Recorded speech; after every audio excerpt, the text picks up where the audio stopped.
Hey everybody, welcome back to the Preacher Boys podcast. Today I'm sitting down with Jessee Baldwin.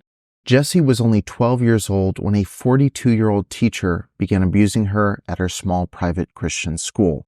This story is a little bit different than the majority of the stories I've covered on the show thus far, in that both the victim and the abuser were female. This unique perspective that Jessee brings to this episode is sure to be encouraging to many who have probably found themselves in similar positions, and to anyone who's experienced abuse in general. Let's get into today's episode with Jessee Baldwin. All right, everybody, welcome back to the show. Jessee, thank you so much for joining me. Yeah, thanks for having me, Eric. Yeah, I'm glad we get to chat. I know we talked a couple months ago, I think now, kind of having a precursor to this conversation, discussing your story, and I'm glad people are going to get to finally hear it. I usually start these conversations going back to early memories. How'd you get connected to the church? What was early life like? And when we had that initial call, you said that your earliest memory at around 4 years old was a situation of abuse. So I want to kind of start the conversation there and kind of let that be the foundation for everything that happened after. Can you kind of take us back as much as you're comfortable to kind of those early memories and what childhood was like in those really early formative years? I remember spending a lot of time at my grandpa's house. That was my mom's dad, my mom's dad. And he was a Lutheran pastor. And my mom was going through some major mental health things. And so he was in San Jose area. We were up in Redding, California. And so when my mom wasn't around and she was getting the treatment she needed, my dad would kind of split us kids up, farm us out to different people. I spent quite a bit of time at my grandpa's house. And my grandma was there too, but I have no memories of her taking care of me, feeding me, dressing me, nothing. It was all my grandpa. All playtime, taking care of me time was always with him. And he started a tickle game. And so my earliest memories are of sexual abuse with him. And that went on for a really long time. He wasn't consistently in my life, but it was enough. I had several visits at his house for more than a week, solo, just me. He visited our house, but to me, that was just kind of normal. I didn't know that it was wrong. It was just our secret game. And so I don't really have much more to say about that. I remember when my parents found out, that was pretty terrible and horrific, and kind of set the stage for me early on to hide things, because if you don't hide things, the adults in your life who are supposed to be safe massively overreact. At least that's how it felt to me as like 8-9-year-old girl, and my dad gathering all of us together in the family room and just saying, I just found out that your grandpa Mitchell was molested your mom all growing up. And, Jessee, you've been over there. Did he do anything to you? And I'm sitting there thinking, what does the word molested mean? Like, my parents had no conversations with me about this. And then just through him talking and seeing him so visibly upset, and I'd never seen my dad upset before, all I wanted to do was make him calm down. So immediately, no, I don't know what you're talking about. No, nothing happened. No. I still don't even know what I was saying no to. It took time and my siblings kind of talking to me for me to figure out, oh, okay, so what he did that was our special game was actually wrong. And then I felt really duped. And that's where the shame came in. And just not wanting to appear weak, not wanting to admit what happened. I would say that my parents, specifically my mom, tried really hard to drag the truth out of me, took me to therapists, took me to a psychiatrist. I never spoke of it to anybody, ever. And I don't even really know why. I just kind of shut down. So yeah, that's kind of the early childhood.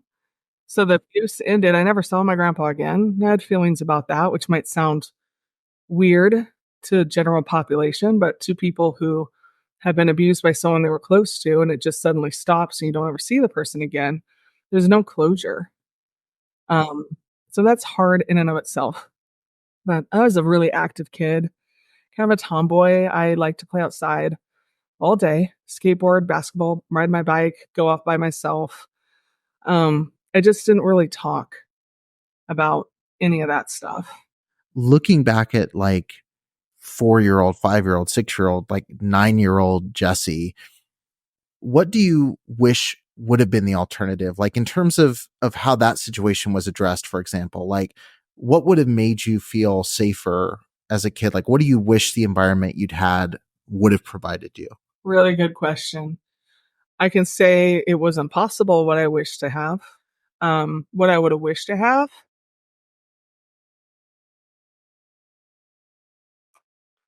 would have been, a mom to hug me, tell me it's not my fault. I didn't have that relationship. She was distant. We weren't really bonded. She had her own mental health things going on. So that was beyond her. But that would have been more healing.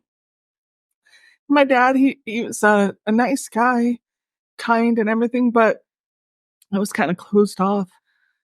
The only person I was really affectionate with is the only person I got affection from, and that was my grandpa.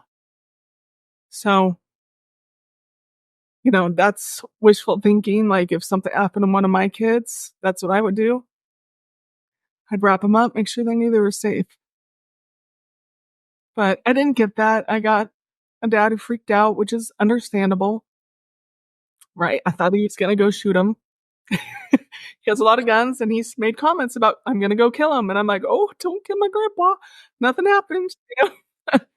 So my dad freaked out, and I think my mom was going through so much of her own realizations and her mental health completely breaking. And it just is what it was. And I just got quiet. I know that was such a theme for you, like going into the next years of your life, like this feeling of I'm going to be quiet. I can keep to myself. Like I'm, uh, you know, closed off in many ways. Was that something that lasted just onward, or was that something that like, oh, there was a set period where like got really ratcheted up, like getting into kind of that middle school age? Like, was that already your MO? Was like very much like I'm going to kind of keep to myself. I'm not going to be the extroverted out there hanging out with everybody else. Was that kind of your personality at that time? My personality at that time was more out there, everyone's friend, the jokester. But when it came to my own personal feelings and emotions, I showed nothing.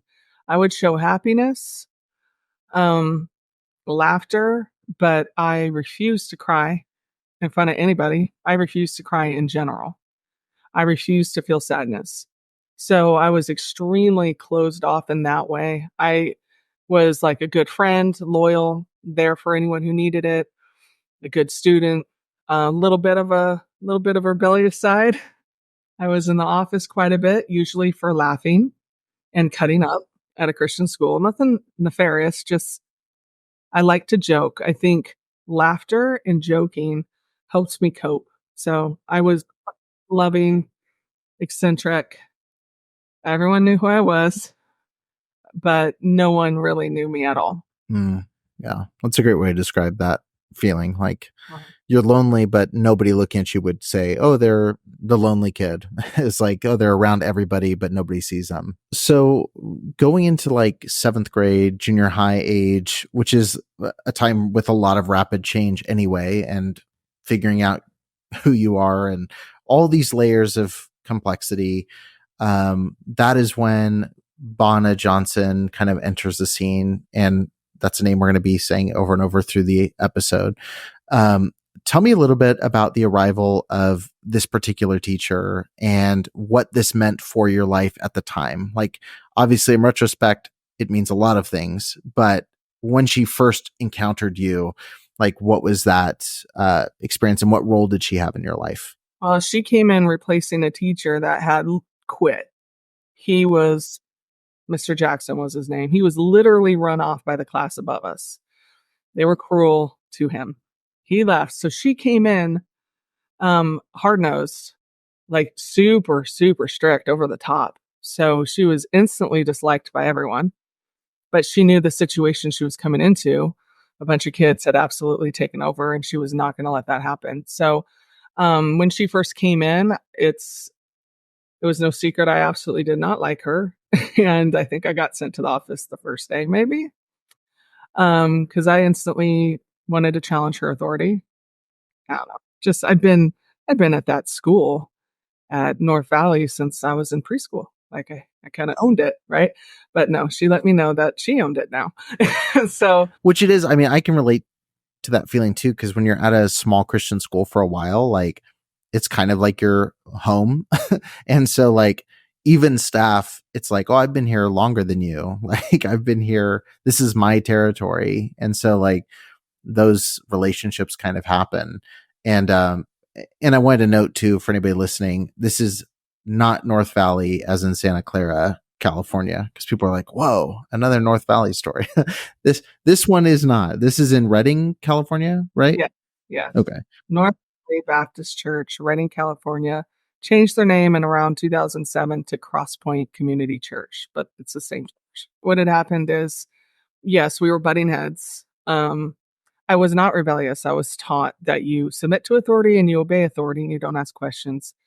But it was that junior high age, and I don't know at what point the grooming started with her. I don't know. Hmm. I don't even fully recognize it all, but I feel like this was part of the process. Like Okay. creating conflict with me. I felt like she was creating the conflict, like instigating. Hmm.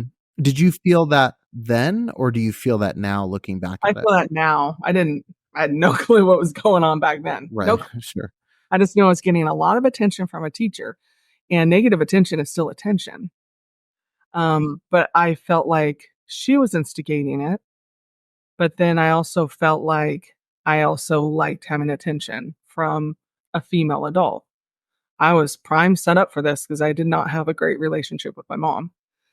And so that incident you're referring to was a weekend night. I think it was a Saturday night. No one's supposed to be at the school. And for clarification, we lived directly behind the school.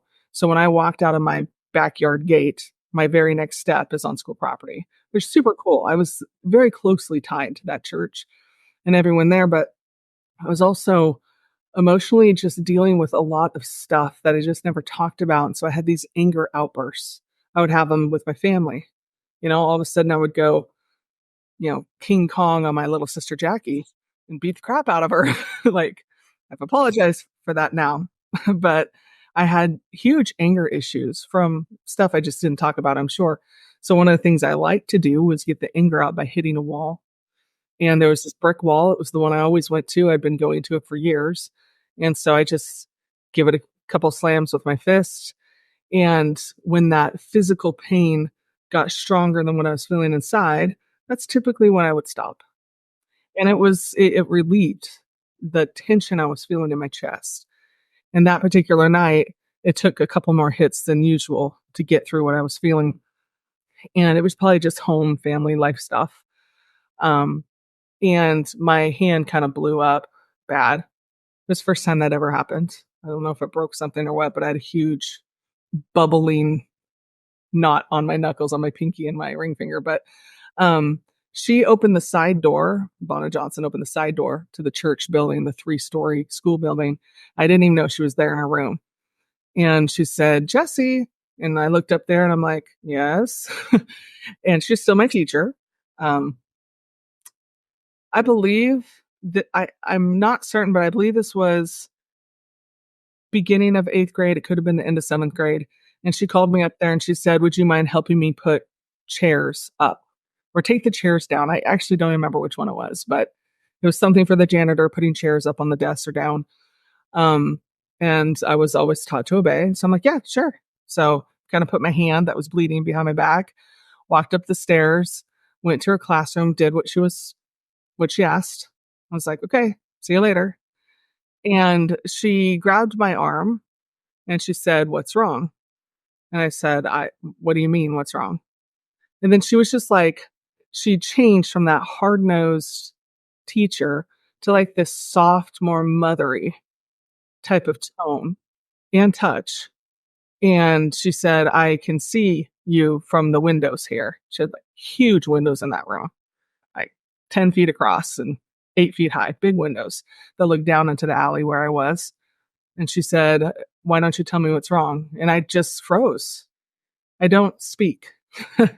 So this is me finding my voice. I just froze. And she said, can I give you a hug? And I froze even more. I was like, what the heck? No one hugs me. I don't hug anyone. And I was like, okay. And then she like put both her arms around me. And it was so weird. So weird. I'm saying it was weird then, it's weird now, but how it felt was like the first 5 seconds, because she held me for a while. The first 5 seconds, I was stiff as could be. I was like, oh my gosh, I am so uncomfortable. And then I was just she just kept holding on. Have you ever seen that? I don't know if I can talk about this, but there's a scene in Good Will Hunting where Matt Damon, Robin Williams is saying to him, it's not your fault. He's like, I know. It's not your fault. He's like, I know. He keeps doing that until he actually breaks through. It's a powerful scene. I just remember thinking that's what it felt like for me. The longer she held on, the more I started to break. I didn't like that. So I felt like I was going to start crying. So I kind of pushed her off me and just ran out. And then I think for the next few weeks, I kind of avoided eye contact with her altogether. I did nothing in her class. She didn't try and instigate anything out of me, and I didn't try and instigate anything out of her. I just kind of ignored her. And then she asked me to stay after class, this 2 to 3 weeks later. And she said, I was wondering if you would like to stay after class, maybe on Wednesdays or Thursdays after school, and do a Bible study with me. And I was like, okay, I was at a Christian school, but I also wasn't super Bible-y either. So, I mean, I grew up very strict in a Christian school, but Bible study is not something that would be on my list of something to do for fun. Yeah. It's not a fun activity. Yeah.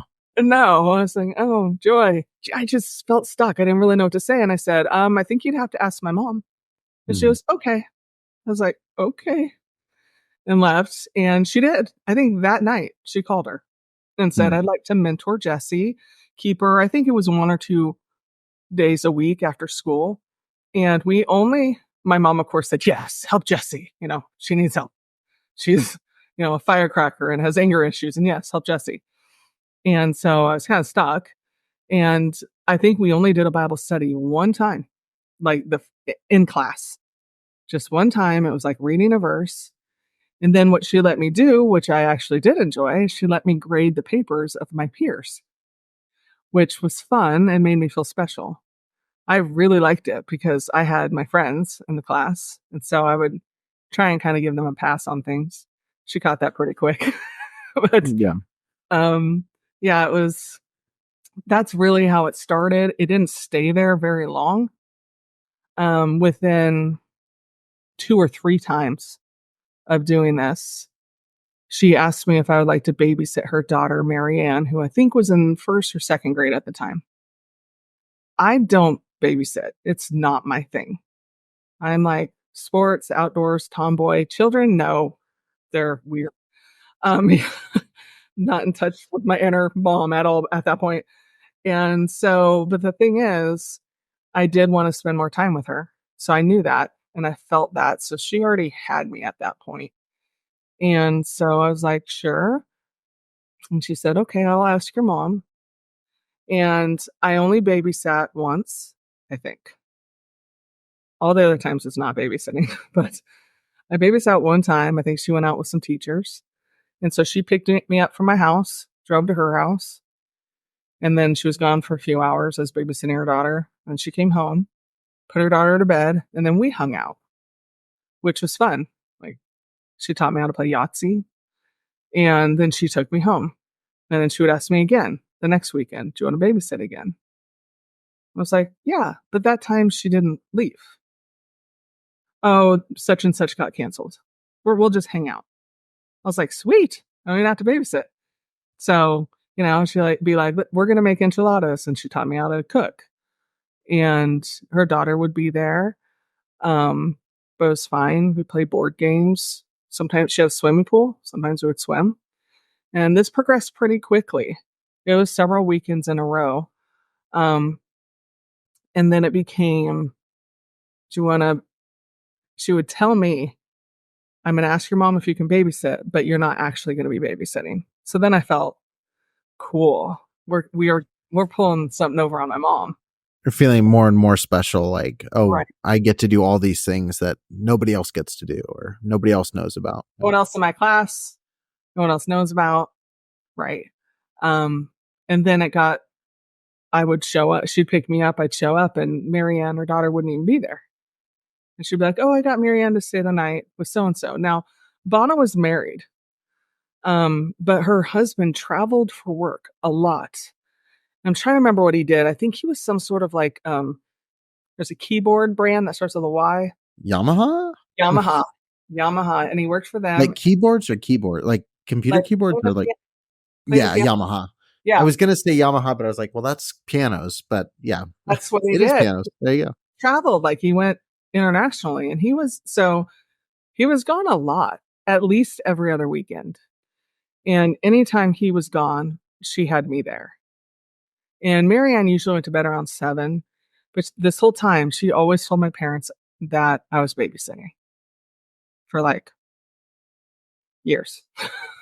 I'm babysitting. I'm always babysitting. And I do it for free out of the kindness of my heart because she didn't pay me.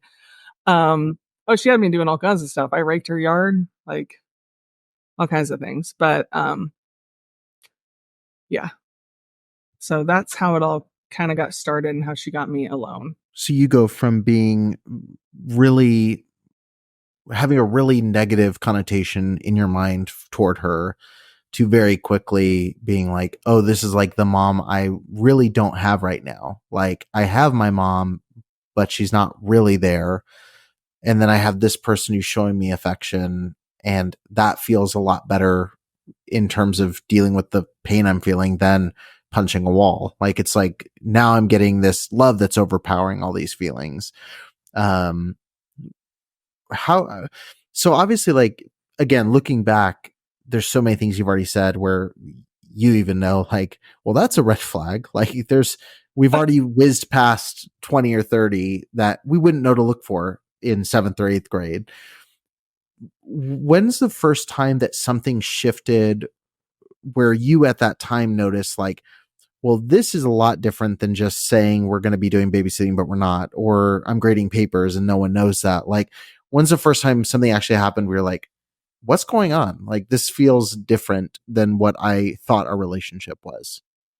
So this is where I think it gets a little unique, and I don't know how she did it, but she somehow set it up, and I still don't know how, where I mean, and maybe this isn't even true. Maybe this isn't even how it happened, but it's how I felt. I felt like I was the aggressor. I felt like I started to pursue her. I know all the things that led up to me feeling and having those feelings for her. And she did do those things. She would hold my hand in the car when we were driving to and from my parents' house for our get-togethers, our babysitting. I remember the first time she did that, and I remember thinking, that's weird. First time she held my hand in the car, it was like the second time I babysat. And I was like, oh, okay. And I just remember thinking, I guess that's okay. She probably holds her daughter's hand. She would say things to me all the time. I love you like a daughter. This is what I do with my daughter. She kissed her daughter on her lips. So she made me feel like her doing that with me was normal. I mean, it's hard to not feel really stupid. It is, because I have daughters who are the age. I have a daughter who was the age when it started. I have daughters. I mean, I have a 12-year-old daughter. I have 14-year-old twins, almost 15. They would never fall for this. Ever. There is no way. But, I have talked to my children about these sorts of things. And that's the key differentiator, is that they probably have a very different mom and relationship there and environment there than you did. So was you also know, helpful for me to see my own children yeah, and be like, "That's not okay. That's not normal." I was 12, she was 42. When I was yeah, 42, my twins were just turning 12. It was, like, shocking. It was the exact same yeah, dynamic. I remember looking at them and I was like, "I would never kiss a 12-year-old." yeah. Like, Well, not that's not really what even that. come out. Uh, Yeah. I I think about it now, and I'm like, I don't even want to hang out with a 12-year-old. Like, like 12-year-olds are really annoying, and I'm only 30. I'm like, it's not even. That's the stuff now where I look back. I'm like, the fact that someone's like eagerly volunteering to spend more time than they need to with a a 12-year-old is like is really crazy. And I say that half jokingly, but like that is a big thing that I'm always shocked nobody questions that, like that you're going out of your way to make more time, and you're not hanging out with other adults, like you're specifically wanting to hang out with these kids. You mentioned obviously she had a daughter and that she would say like, "Oh, I hold my daughter's hand like this or I do this." Like, was there any inkling is there any inkling that there was abuse happening there? No. Okay. The only abuse I would say is neglect of Marianne. She In favor of Yeah. you. So I'm sure Marianne probably felt neglected. She had older sons, 2 older sons that were grown and out of the house, like in their 20s, had already moved out. But no, I do not think so. So this all starts around the time that you're 12 years old and you're going over spending a lot of time at the house, and then it moves into you're actually spending the night at the house, correct? How did that get passed by parents, and like what was the kind of like reason given for that? Well, she would say that she was staying out really late, and when she came home, I was asleep on the couch anyway. So why wake me up and bring me? And my mom honestly was all for it. We Yeah. It didn't really get along, so was like outsourcing that yeah, basically. get rid of Jesse. And I was fully happy for her. I mean, I would rather sleep on a couch or later on in her bed than share a room with my sister, which I had my entire life. So it was seemed like a good deal for me too. But this was common knowledge amongst teachers and staff and my Yeah. parents. This wasn't. She was seen and hailed as more of a hero. Like Yeah. everyone knew I had anger bottled up. Everyone knew about the abuse from my grandpa, which I didn't even know. That's so flippin' embarrassing at the time, but everyone knew, and they knew that I had issues, and everyone saw Bonna as like, "Oh, she's this hero taking Jesse under her wing. Look at how much better she's doing." And I was doing better. I Yeah. was getting out of my shell. I was able to feel my feelings more. The first person I ever told about the abuse from my grandpa in detail was to Bonna. And, she held me while I cried. Like it's pretty messed up. Yeah. Yeah. It just went right from one to another. Right. Yeah. Well, I mean, yeah, there's so many layers to these things. And I guess this is something that's like comes up in my mind all the time because, like, obviously, most abuse happens, and sorry, I keep jumping to what do you think now versus what were you thinking then? But I know these are all things parents think about, especially parents that I feel like the position that we are in, and I would say we being anybody who's actually taking time to legitimately think about these things, like it's a rough position because we're aware of the dangers that can happen and we're aware that there's really bad people. And sometimes it can feel like, am I being overprotective of my kids now because I'm aware of some of those really bad people? And I guess I'm asking, like, from your perspective now, there are coaches that legitimately care about a kid who they know has a rough family situation. And so they give them extra training, or they want to take them to or pay for them to go to this basketball camp that they couldn't afford. And there's like some real heroes that look identical to, at this stage, Abana, and like, I guess now, especially as someone who experienced this with someone who looks like this, like how do you filter through people in your mind to go like, okay, that's a Bana, that's a big red flag, no person. And like, then there's this person who's a legit hero that cares and they're actually stepping up where the parents won't step up. Like, or is it just something that's like, I don't even know like how to, I'm going to be safe than sorry in these situations. It's a great question. And I've had that personally come up and happen, that those feelings and thoughts I've had to work through with my own kids. They're all in sports and they all have great teachers. And my twins even have a teacher from sixth grade and they're going into ninth grade. And she took them out for yogurt just last weekend. And like every 6 months or so, she takes them out for yogurt. Um, at what point is showing that type of attention okay? I think what a lot of it has to do with, I have no problem with that teacher, by the way. A lot of it has to do with, are they asking for access to your child without you? What I mean by that is, in this day and age, we have phones and texting. Well, when I was younger, we had a phone and I would spend hours on the phone with Bana. That's not normal. So in this day and age, if the coach has access to the child's cell phone, to me, that's a little bit of a red flag. So all my kids have had coaches and had coaches spend special attention with them, even help me with rides. They've never asked for my child's cell phone. All communication is done through me. Um, so I think that's a way to keep yourself safe. It's boundaries.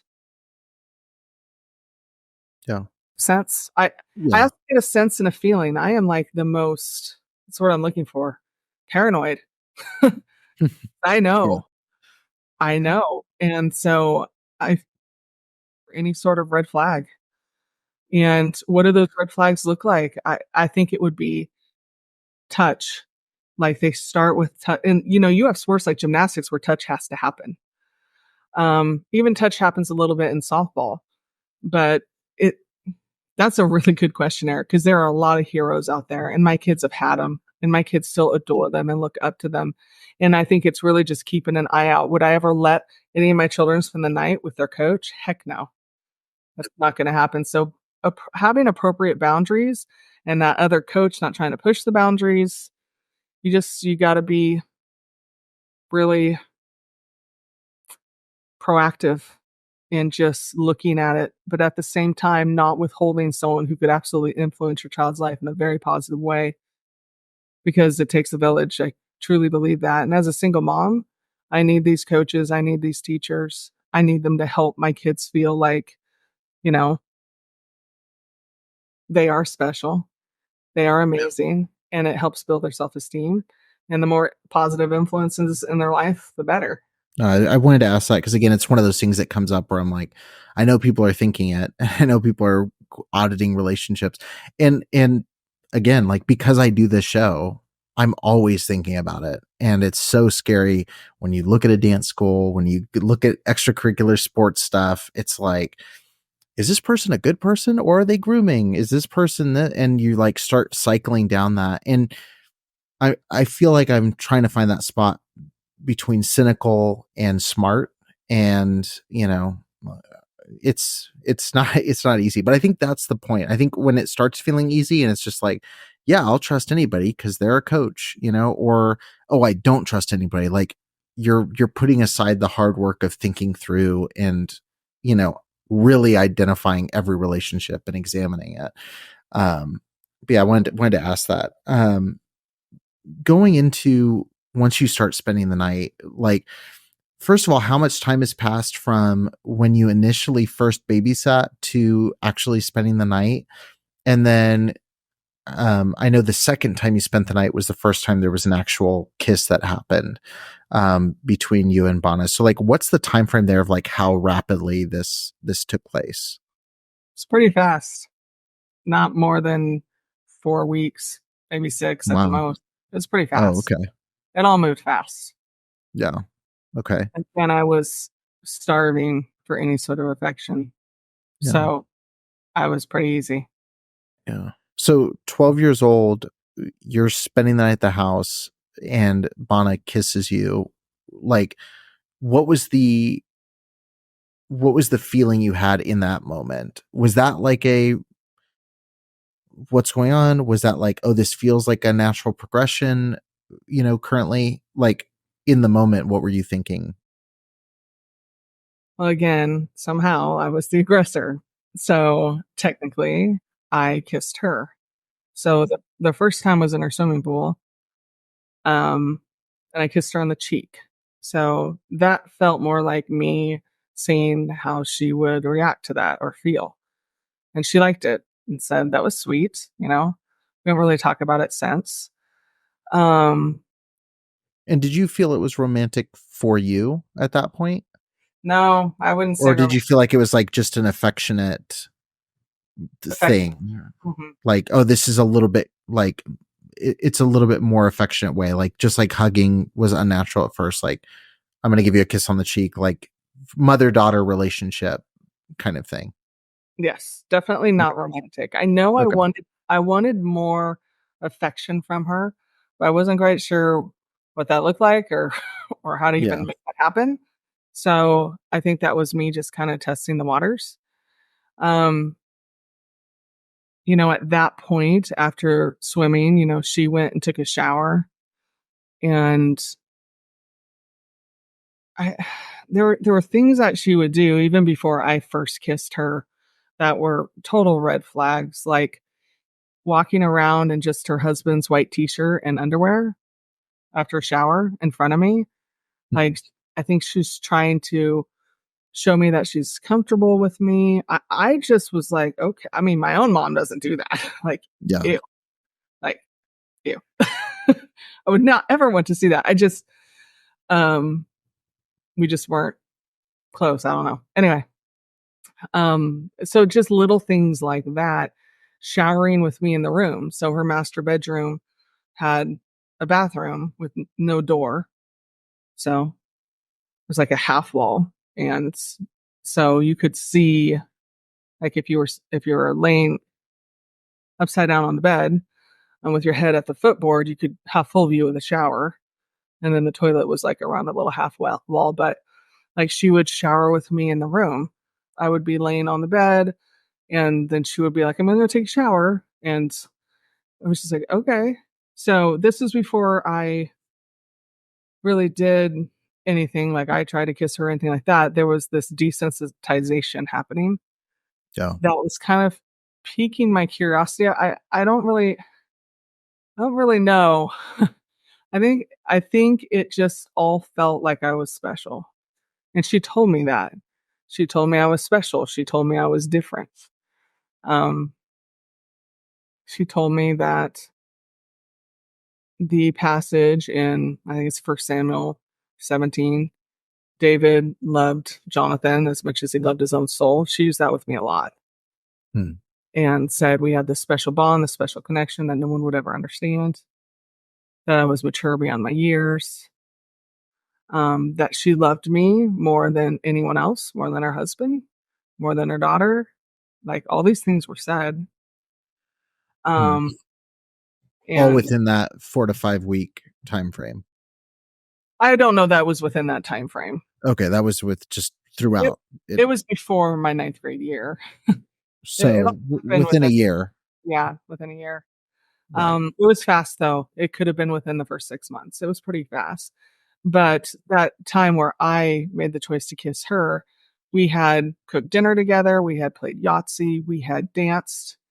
Another thing, you grow up in IFB and you don't listen to the Yeah. radio or go to movies, right? So she was cool because she would put on soft rock. The Delilah show would play and it's all love songs. And do you know how to dance, Jesse? No. Well, let's dance. I'll teach you. It's just another way to get me comfortable with her touch, right? I see that now. Um, and so then we're listening to music, and she sat on the couch and I put my head in her lap, just kind of to cuddle. We cuddled a lot before anything else happened. And the song Groovy Kind of Love was playing, and there's this line, and I knew it was coming up. It's like, when I kiss your lips, something, something. Anyway, I just gave her a really short little peck at that point. And then Nothing happened. She didn't say anything, and I just kind of closed my eyes and went to sleep. And that was the night I was staying the night. And that night she slept upright on the couch. We weren't at a point yet where I was sleeping in her bed. I think that was the last time we were on the couch, but she was with me. And the next morning, we were having breakfast, and she said something to me about it. She goes, I know you kissed me. And she said, that's okay. She said, I kissed my daughter. I just think that maybe we shouldn't do that. If this makes any kind of sense, if someone is trying to groom someone, I don't know what her date is. But I was like, oh, okay. And I was just kind of got quiet. And then we're like in the kitchen next to the hallway entry door. And I'm like, okay. And then she gives me a hug. And then she gets real close and she starts kissing me. And I'm like, okay. Like, push me against the wall, kissing me. Not a peck, like she does with her daughter, but like kissing me. And I was like, okay. And I liked it. So that's hard. I wasn't scared or grossed out. I was just like, wow, okay. Like making out with my teacher, which honestly made me feel kind of powerful, if that makes sense. So she kind of puts you in this position of like blaming you for that initial thing, and then confusingly goes further than what you did. And all of this, again, at like 12, is making you feel like, well, I'm definitely unique. Like, I'm definitely special. This is a relationship nobody else has. Like, at that point, are you just 100% just bought in? Like, this is normal for us. Like, other people don't know, but like, there's nothing here that feels off to me. Like, if that makes sense, if that's the right way to put it. I know like it feels off because it's different. People don't know, but like it felt natural at that point. It did. It felt natural. It felt healing, which I know sounds really weird. But I just was so broken and closed off and angry, and I was so much happier with her and could feel my feelings. It's just really hard to differentiate at that time that that was something that wasn't supposed to happen. And other people knew that we were close. Other people knew, my parents knew that I was staying the night. Yeah, when you see that, like, how close would you say people knew that you were? Because like there's how close you were and there's how close people knew. And how close people knew was probably closer than you should have been, but it wasn't obviously to the point where people were saying like, oh, this is definitely crossing a line. Like, what was kind of the gap between what people knew versus what was actually happening? I think what everyone could see, and by everyone I mean my classmates. My classmates could see that Bono was giving me special attention. My The other teachers could see that I was in her classroom all the time, even when I was no longer her student. I'd sneak over there at lunch. I'd be there after school. I was always over there. The staff and teachers knew that I was babysitting. They knew I had sleepovers. There was one teacher in particular who was also a coach, um, who, we showed up to a walk for life together, me and Bonna, and I had been at her house the night before and openly said that and discussed it. What'd you guys do? Um, and there was a time when I was in high school, because this went on for a really long time. I know we haven't said that yet, but this relationship went on Yeah. for a long time. In high school, she was leaving for a parent conference, I think in Sacramento or something. She was in this van with 5 other teachers, and I met her to say goodbye because she said, "Be sure you come say goodbye before we leave." And so I went in there and I wanted to say goodbye. I wanted to say goodbye the way we say goodbye, which would be a hug and a kiss and all that stuff. But she was surrounded by teachers. And so she said, bye. She gave me a hug. She's in the van and she's like, "Give me a kiss." And like went like this. So I kissed her on her cheek. And the other teachers, I could tell that they were just like, oh, like I could tell that they had some pause, some trepidation there. And so Bonna said to them, "Would you like a kiss too?" Jokingly. And I think that the teachers were so uncomfortable. I think that they were trying to just break the tension. They're like, "Sure." So I remember like giving Joan Luasis, my Spanish teacher, a kiss on the cheek. Like, ew. Like, I did not want to do it.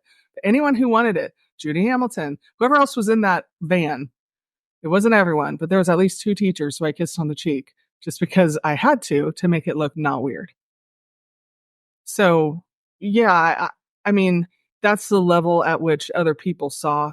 And I know now as an adult and going back and talking to some of these teachers, they told me they had red flags. They told me they approached Bonna and they said, "You need to be careful. You should probably back off. This doesn't look good." And she would say, "There's nothing going on." She would just deny it and put their mind at ease. And it never moved forward from there. Kind of put the blame on them for seeing something wrong that wasn't there, sort of Right. thing. Or, so at one point, before it all even stopped, my mother got very suspicious.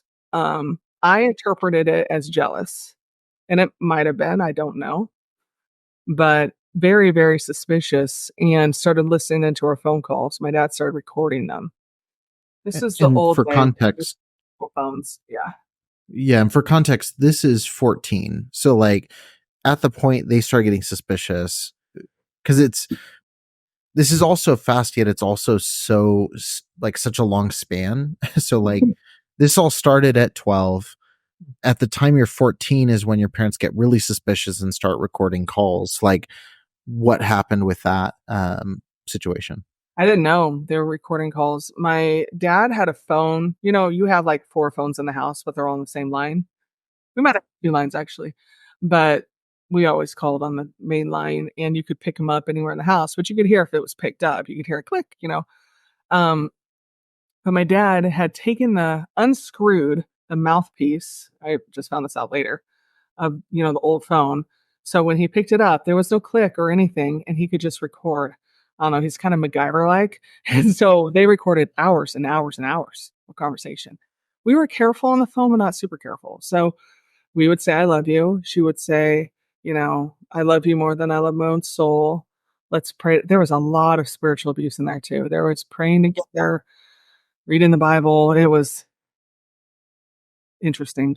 Um, and so we had a best friend's necklace. I wore half, she wore half at school.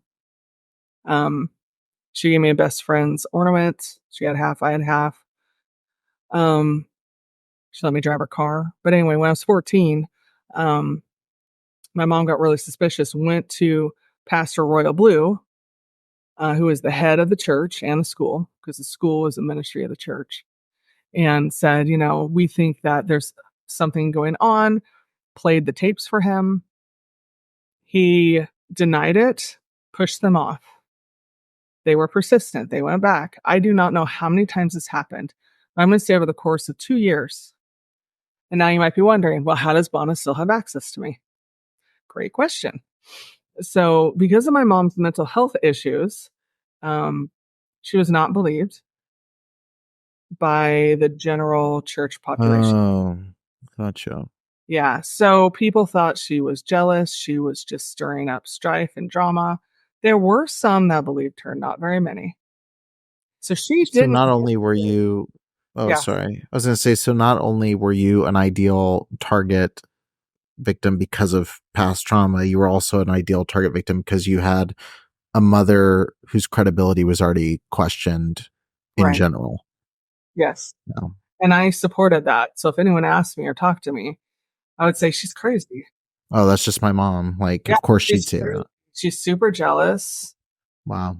Mrs. I never Johnson. put that together when we first chatted, like, but that's such a clear, because you hear the other stuff and you're like, well, of course, like that's textbook, experiences that people look for and but with your mom, she has such an open door where it's like, there's such plausible deniability there, and even the stuff like, "I love you more than my own soul," and all, like, that sounds really weird, but also a lot of language we use in church is really weird. Like these sister teas at church and these relationships people have where it's like, it's I could see how all of it could be explained away in that context. Like, and I'm not saying it should be able to be, but that's kind of the point, right? It's like there were so many ways to explain it away in that context that would make it make sense if you're drinking the Kool-Aid of that context. It's just such a mess. As far as I know, she and my dad tried, were not believed. At the same time, I fought them tooth and nail to spend time with Bonna. Right. So they had hell on their hands with me if they didn't let me spend time with her. Me denying over and over, you're crazy. Absolutely nothing is going on. My Mm. dad believing me. So my dad believed me. So that even though he heard what he heard, it wasn't, like you said, it wasn't quite, it was just enough. It was enough to raise suspicions, but it wasn't enough to have plausible evidence and proof that Yeah. something was absolutely happening. So he believed me, tried to support me, was in hot water with my mom. So And he's then, kind of like, your mom's concerned about this. I trust you. There's nothing going on. But like, he was kind of in a rock and a hard place kind of situation. so that went on for at least a year and a half, maybe 2 years of her just spreading all, I almost just said the rhetoric from back then, spreading these lies. They weren't lies. Okay. Um, but just telling anyone that she could to try and gather help and support within the church.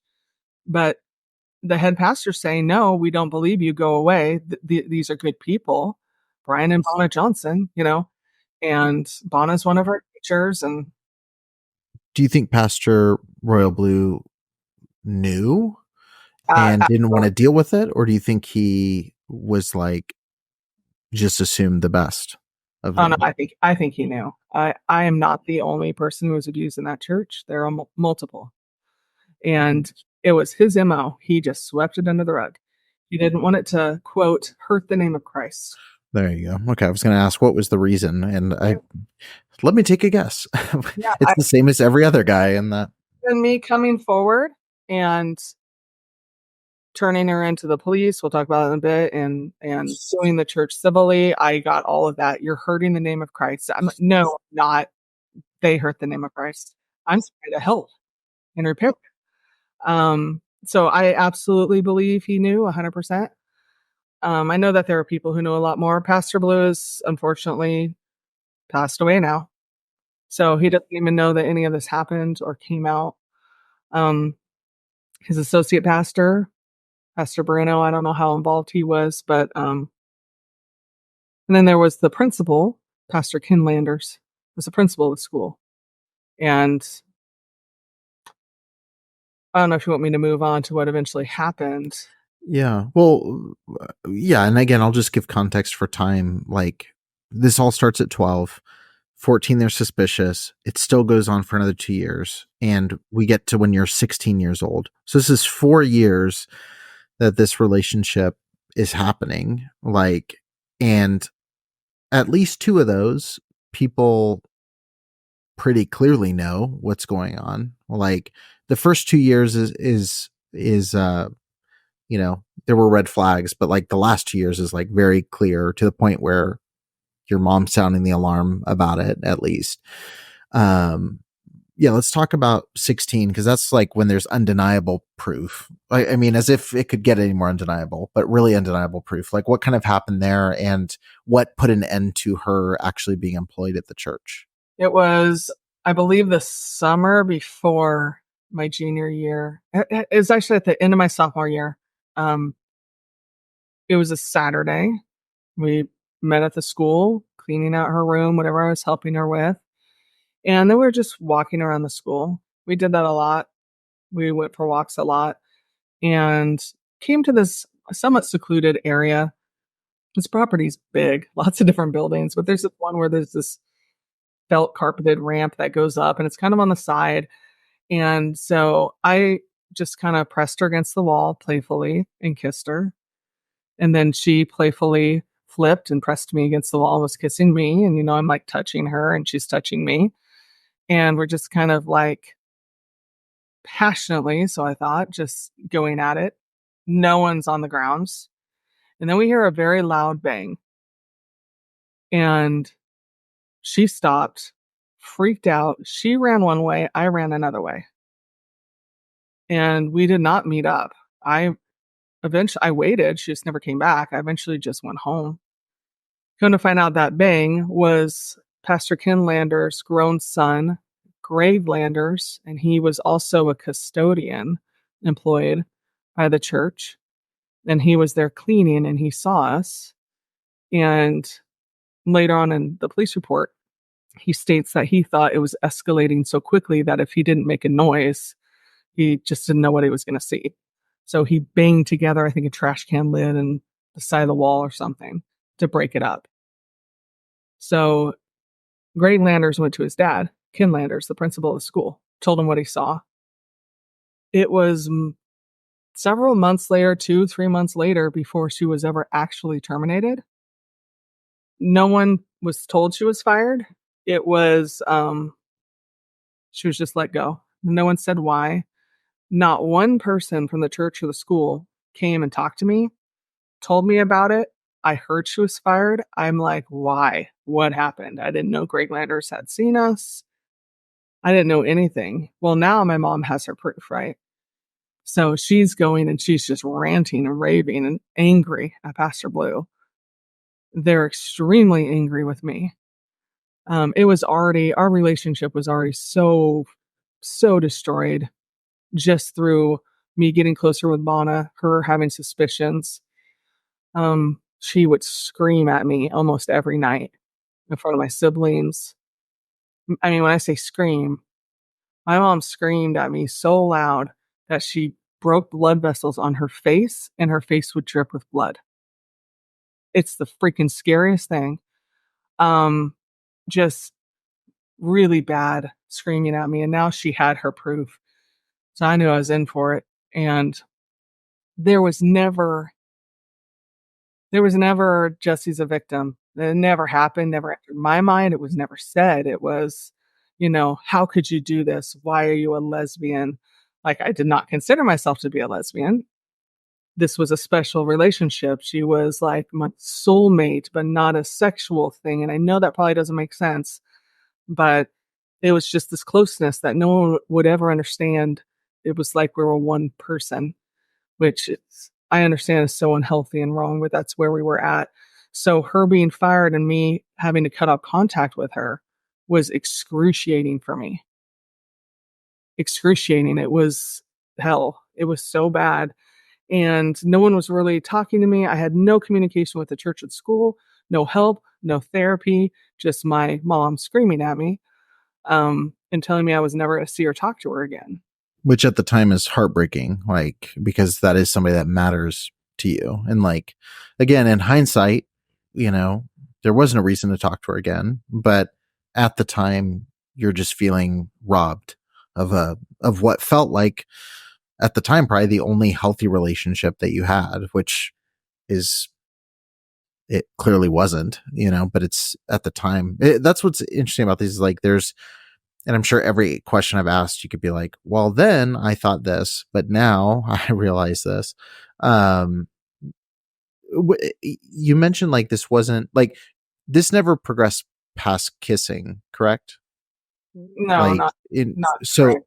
so in your mind, it was always like, that's kind of how you justified it. It sounded like, from what you were just saying, like that this wasn't a sexual relationship. Like this was is that right? She would tell me and reassure me this is not sexual over and over. And it's just, all I know is it felt really good to be very close to her. So it was cuddling and touching and kissing for hours on end. And I loved it and I craved it and it felt healing to me, which is so crazy. I need a lot of therapy now, but just to have that completely cut off and ripped away, I mentally could not handle that. We did end up sneaking around. Post firing. Yeah. And is that when, because you mentioned when we had our initial call, like you had like a secret language We did that you used with each other. Did that start then, or was that something that was already there that carried on into that? Wow. Yeah, it was already there. Yeah, we had our own secret language, and We used to leave messages. And so we snuck around. I mean, I would leave at like 1:30 in the morning, leave my house, and I would walk or jog 5 miles to her house. Oh, She'd because be she still lived in the waiting. area. Yeah, she'd be waiting by her sliding glass door. I would do it when I knew that her husband was gone, and I would just kind of tap on the door, and her dog would alert her that I was there, and then I'd go inside and, I miss you so much and all that. And she'd be like, you can't be here. At that point, she was a little more fearful that, hey, I'm actually going to get in trouble here. Yeah, right. And so she was trying to tell me, you know, just wait till you're 18. When you're 18, we can be back in contact again. When you're 18, you can move here if you want. She told me all those things. Wow. And then I turned 18, I was a senior in high school, and the church, it was so bad, the sneaking around. I had my driver's license, I had my own car that I'd bought. And so I would meet up with her. My parents would have my siblings follow me. Um, it just, they couldn't keep us apart. It was never reported to police.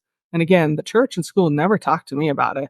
And I was never made to feel like I was a victim of anything ever. Like it just didn't even enter my mind. It was me being bad, me being evil and wicked. But the church ended up commissioning her and her husband as missionaries to Korea to teach English as a second language. And everyone in the church knew that was just to get rid of the problem. But that was extremely disheartening for me Yeah. Well, because then I and couldn't they, stick around. I couldn't see her. It was right. done. She was leaving. Yeah. Well, it's such a crazy solution to the problem too, because, and this is not with all these stories, like that's not an original plan to get somebody out. Like, I mean, I think of, I'm trying to remember the name. I'll remember it later, but there was one at Kingsbury's church that same thing. They sent him off to be a missionary. I think of the Fuller case out of, they were supported by First Baptist Church of Hammond, like sent him off to be a missionary. And like, it's crazy that you would know you have a predatory adult and then like, let me export them to another country where they have even more power because they're in a teaching position. Like it's not even getting rid of the problem. It's literally just getting rid of our problem with this person. So obviously her and her husband leave to Korea to do missions work. You're left in your senior year of high school, kind of by yourself, like feeling like you've had this relationship kind of stripped away from you, which is like, again, with all this, there has to be so many confusing emotions now looking back, because like those emotions are very real. The situation was extremely not what it was presented to be. Like, what did you feel in that time period, junior, senior year, like trying to finish high school with this extremely traumatic loss that you're feeling at this moment? Yeah, and it was extremely traumatic, but at the same time not validated by anyone. Like Yeah. no one cared that I It was. was just like radio silence, like we don't talk about this, it's gone kind of Yeah, thing. it was really hard. I completely just fell apart, but also went back into that comfortable place of I'm quiet. I'm not talking to anyone. Just completely shut down. But that summer before my junior year, after I found out that she was let go, I put on 90 pounds in 3 months. Extreme binge eating, emotional eating, really bad. And that affected me in a lot of ways because sports was my life. Small Christian school, but I played varsity all three sports: volleyball, softball, and basketball. And all of a sudden now they don't have a uniform that fits me. And, I'm not MVP of the league. I'm huffing and puffing, barely making it up and down the floor. I was just robbed of that. I went back to hitting that same wall. um, Graduated a little bit more to discovering cutting. No one told me about it. No one had to tell me about it. I knew that pain, physical pain, which I could barely feel,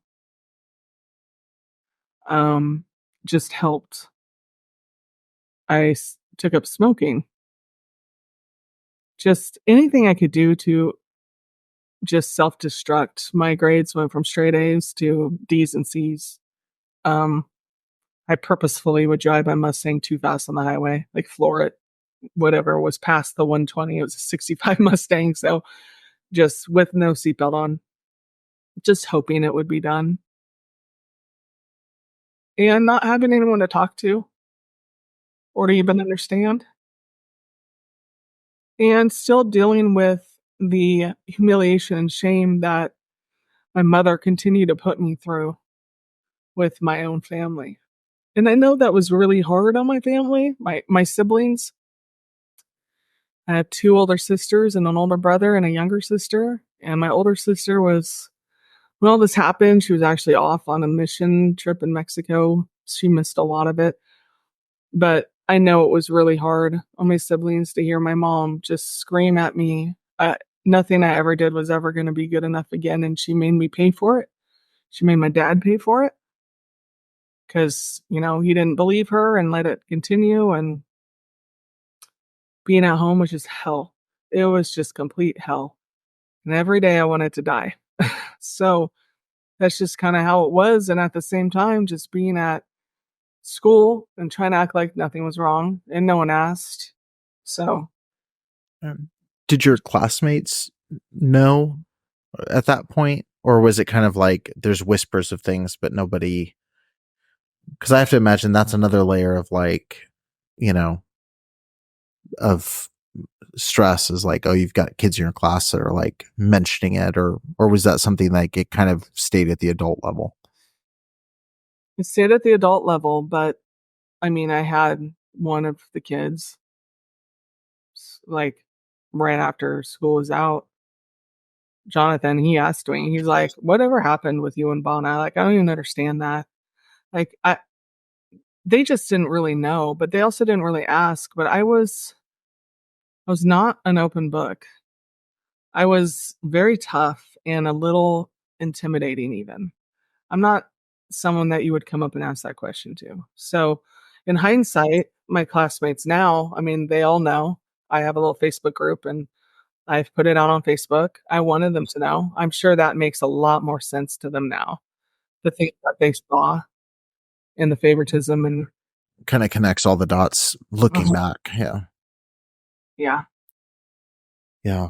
Um, so graduating, was it just like, did you move far away? Like, did you move or did you stay nearby and like, cause I feel like the instinct I would have would be run as far away from it as possible, like graduate and get out of Dodge kind of thing.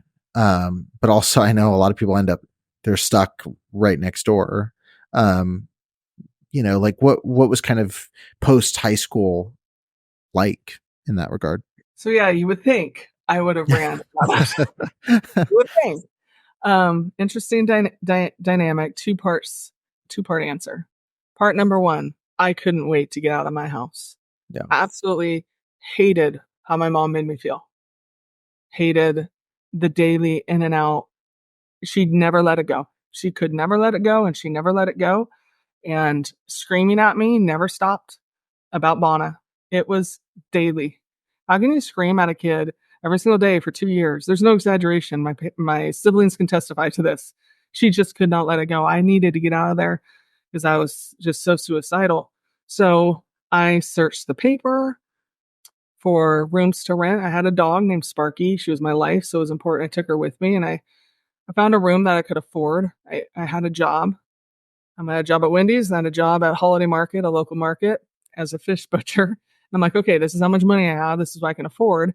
So I met with a lady, went to her house, and come to find out, she went to church at North Valley. I had never met her or knew her, but she was totally cool with it. She's like, "You need a place? I have this room." She showed me the room. She said, "Yes, you can bring your little dog. I have a sliding door. Here's the backyard." I'm like, okay, this is good. I'm making a good decision. This was before graduation, like 2 weeks before graduation. I was getting ready to get out of Dodge. And so I told her, okay, in 2 weeks I graduate high school, I'd like to move in. I don't even remember how much the cost of the room was, like $350 a month.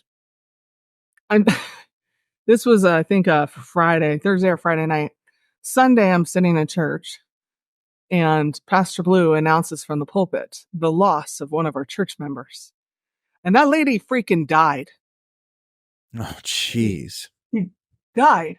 I I remember expected a lot of different things. I didn't expect you to drop that one. I'm sitting in church and I'm like the hope just all of that, it just dissipated from me, and fear. Like, oh my gosh, God killed someone because I'm stay at home. You get this IFB. I was raised IFB, and that's the second part of my answer is I was raised very controlled. Everything was provided for me as long as I did X, Y, and Z. So there was never any true love in our household for anyone. It was always conditional. And so because of that, I was handicapped in a lot of ways in making my own decisions and moving forward. Everything had to be run by my parents. I was very scared anyway to leave. I just knew I needed to leave for my mental health. But when that happened, that It scared confirmed all the fears you had of leaving. absolutely. Like, yeah, And I got man. stuck. I got really stuck at that point. And then I thought, maybe it'll get better. I'm going to college. Like, Bonna's gone. She's in another country. Maybe it'll get better. It didn't get better. Right. Yeah. Well, where'd you end up going to college? Well, it was mandatory. So when they commissioned Bonna as a missionary, my parents said, "That's it. We're leaving this church." So then we went to an even more IFB church, Shasta Baptist, with Pastor Mike Johnson. Yep, And I'm very familiar with Mike Johnson. we went there when I was, about 18. And he came and watched me play basketball. We ended up at that church, and that church had a mandatory, you must have your children do 1 year of Bible college. That was And never, at Golden State, I would presume, or was it any college of your oh choice? no, it was Golden State. Okay, But because I was him and Treva are best right, buddies. besties. So I was 18. So that teaching was new to me and new to my parents. So they wanted to enforce it, but not specify which college. My little sister didn't have a choice. She ended up going to Golden State. My other siblings had already gone off. So I chose Shasta Bible College, which was right across the street and affiliated with North Valley Baptist Church and of Reading. So I had taken a class there in high school. Is that Um, still there? I know it they is, changed the church it name. is, yeah. It's can't remember Oh, the it's guy's name. still Doc Shasta Nicholas. Baptist College, though. Shasta Bible College. Yeah, Shasta Bible. It is still there. Um, yeah, looks like a bustling, bustling campus, very yeah. large. Yeah. It's tiny. It's got like 7 classrooms, maybe. A really nice lounge area. But so I did my 1 year there, and it cost me so much money. So irritating. It was like $300 a credit. This is in 97, 98. I, the junior college was like $12 a credit. It was just such a waste of my money, and I had to pay for it, and I was going to school. And once I finished that, then I transferred to the junior college, Shasta College, 2 year college. I did not know what I wanted to do. None of my credits transferred because Shasta, I think it's accredited now, but I don't think it was then. And so I got my associate degree, and at that point I was still living at home. My grandmother had died and left some money to my dad, and we got a bigger home in a town outside of Reading called Old Shasta, and I had my own room for the first time on the other side of the house. I mean, huge house, like 6,000 square foot home. And so I had some space. So the screaming and yelling matches about Bonna were less frequent. They still happened. Believe it or not, they still happened. I hadn't seen or talked to her in years. Yeah. And so I ended up picking dental hygiene school as I thought I could make really good money doing this. And so I did 2 years of dental hygiene school and graduated in 2004. And then that is when I actually moved out for the first time. And I shared an apartment with my sister who had graduated from Golden State Baptist and was teaching school at Redwood Baptist in Redwood City under Azarello. And so we did that for a year, and I did dental hygiene in the Bay Area, and it was fun. And I was on my own. I took my little dog with me, and yeah, So from that point onward, like that's kind of when the split happens in terms of like your life, this kind of past life. Like that's when it finally felt like you're kind of building your own path, so to speak. I know you're still obviously very adjacent, but like it was the first time you're out from under the thumb, so to speak. yeah, out from under the thumb, but still under it, because if you want to have a home to come back to, if you want to be invited over for Christmas or Thanksgiving, family functions, you still have to do things that are acceptable. You still have to go to church at IFB church. You have to tithe. You have to do these things. There was still a lot of control. It was faux freedom. And I knew that. At the same time, I don't know if a day ever went by where I didn't think about Bana. And I'm in my 20s, and I still try to find her. I try to track her down. I found out that she ended up transferring and teaching at a school in Oregon, and then teaching at a junior high in Virginia. And I mean, I sound a little obsessive. I guess I was. It was just always this hole. I can't explain it. I think the break happened so traumatically, and I didn't have any sort of closure. I was just stuck. I'm living my own life. I'm a professional. I'm a dental hygienist. I'm well liked. I'm making good money. I'm making good decisions. Jackie ended up ending that teaching job, getting married to someone she met at Redwood Baptist, and I ended up moving back home.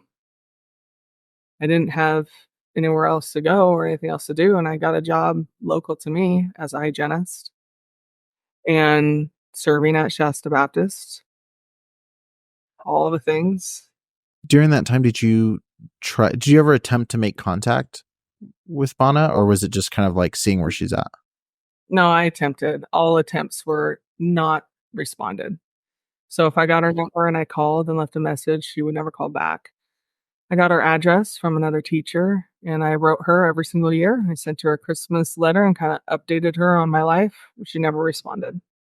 I always left my cell phone at the bottom, which is odd to me that she never responded. She said when I was 18 that, we could resume a relationship again. There was zero contact from her. Do you know why? Like, was it because you were an adult? Oh, I absolutely think it was because I was too old.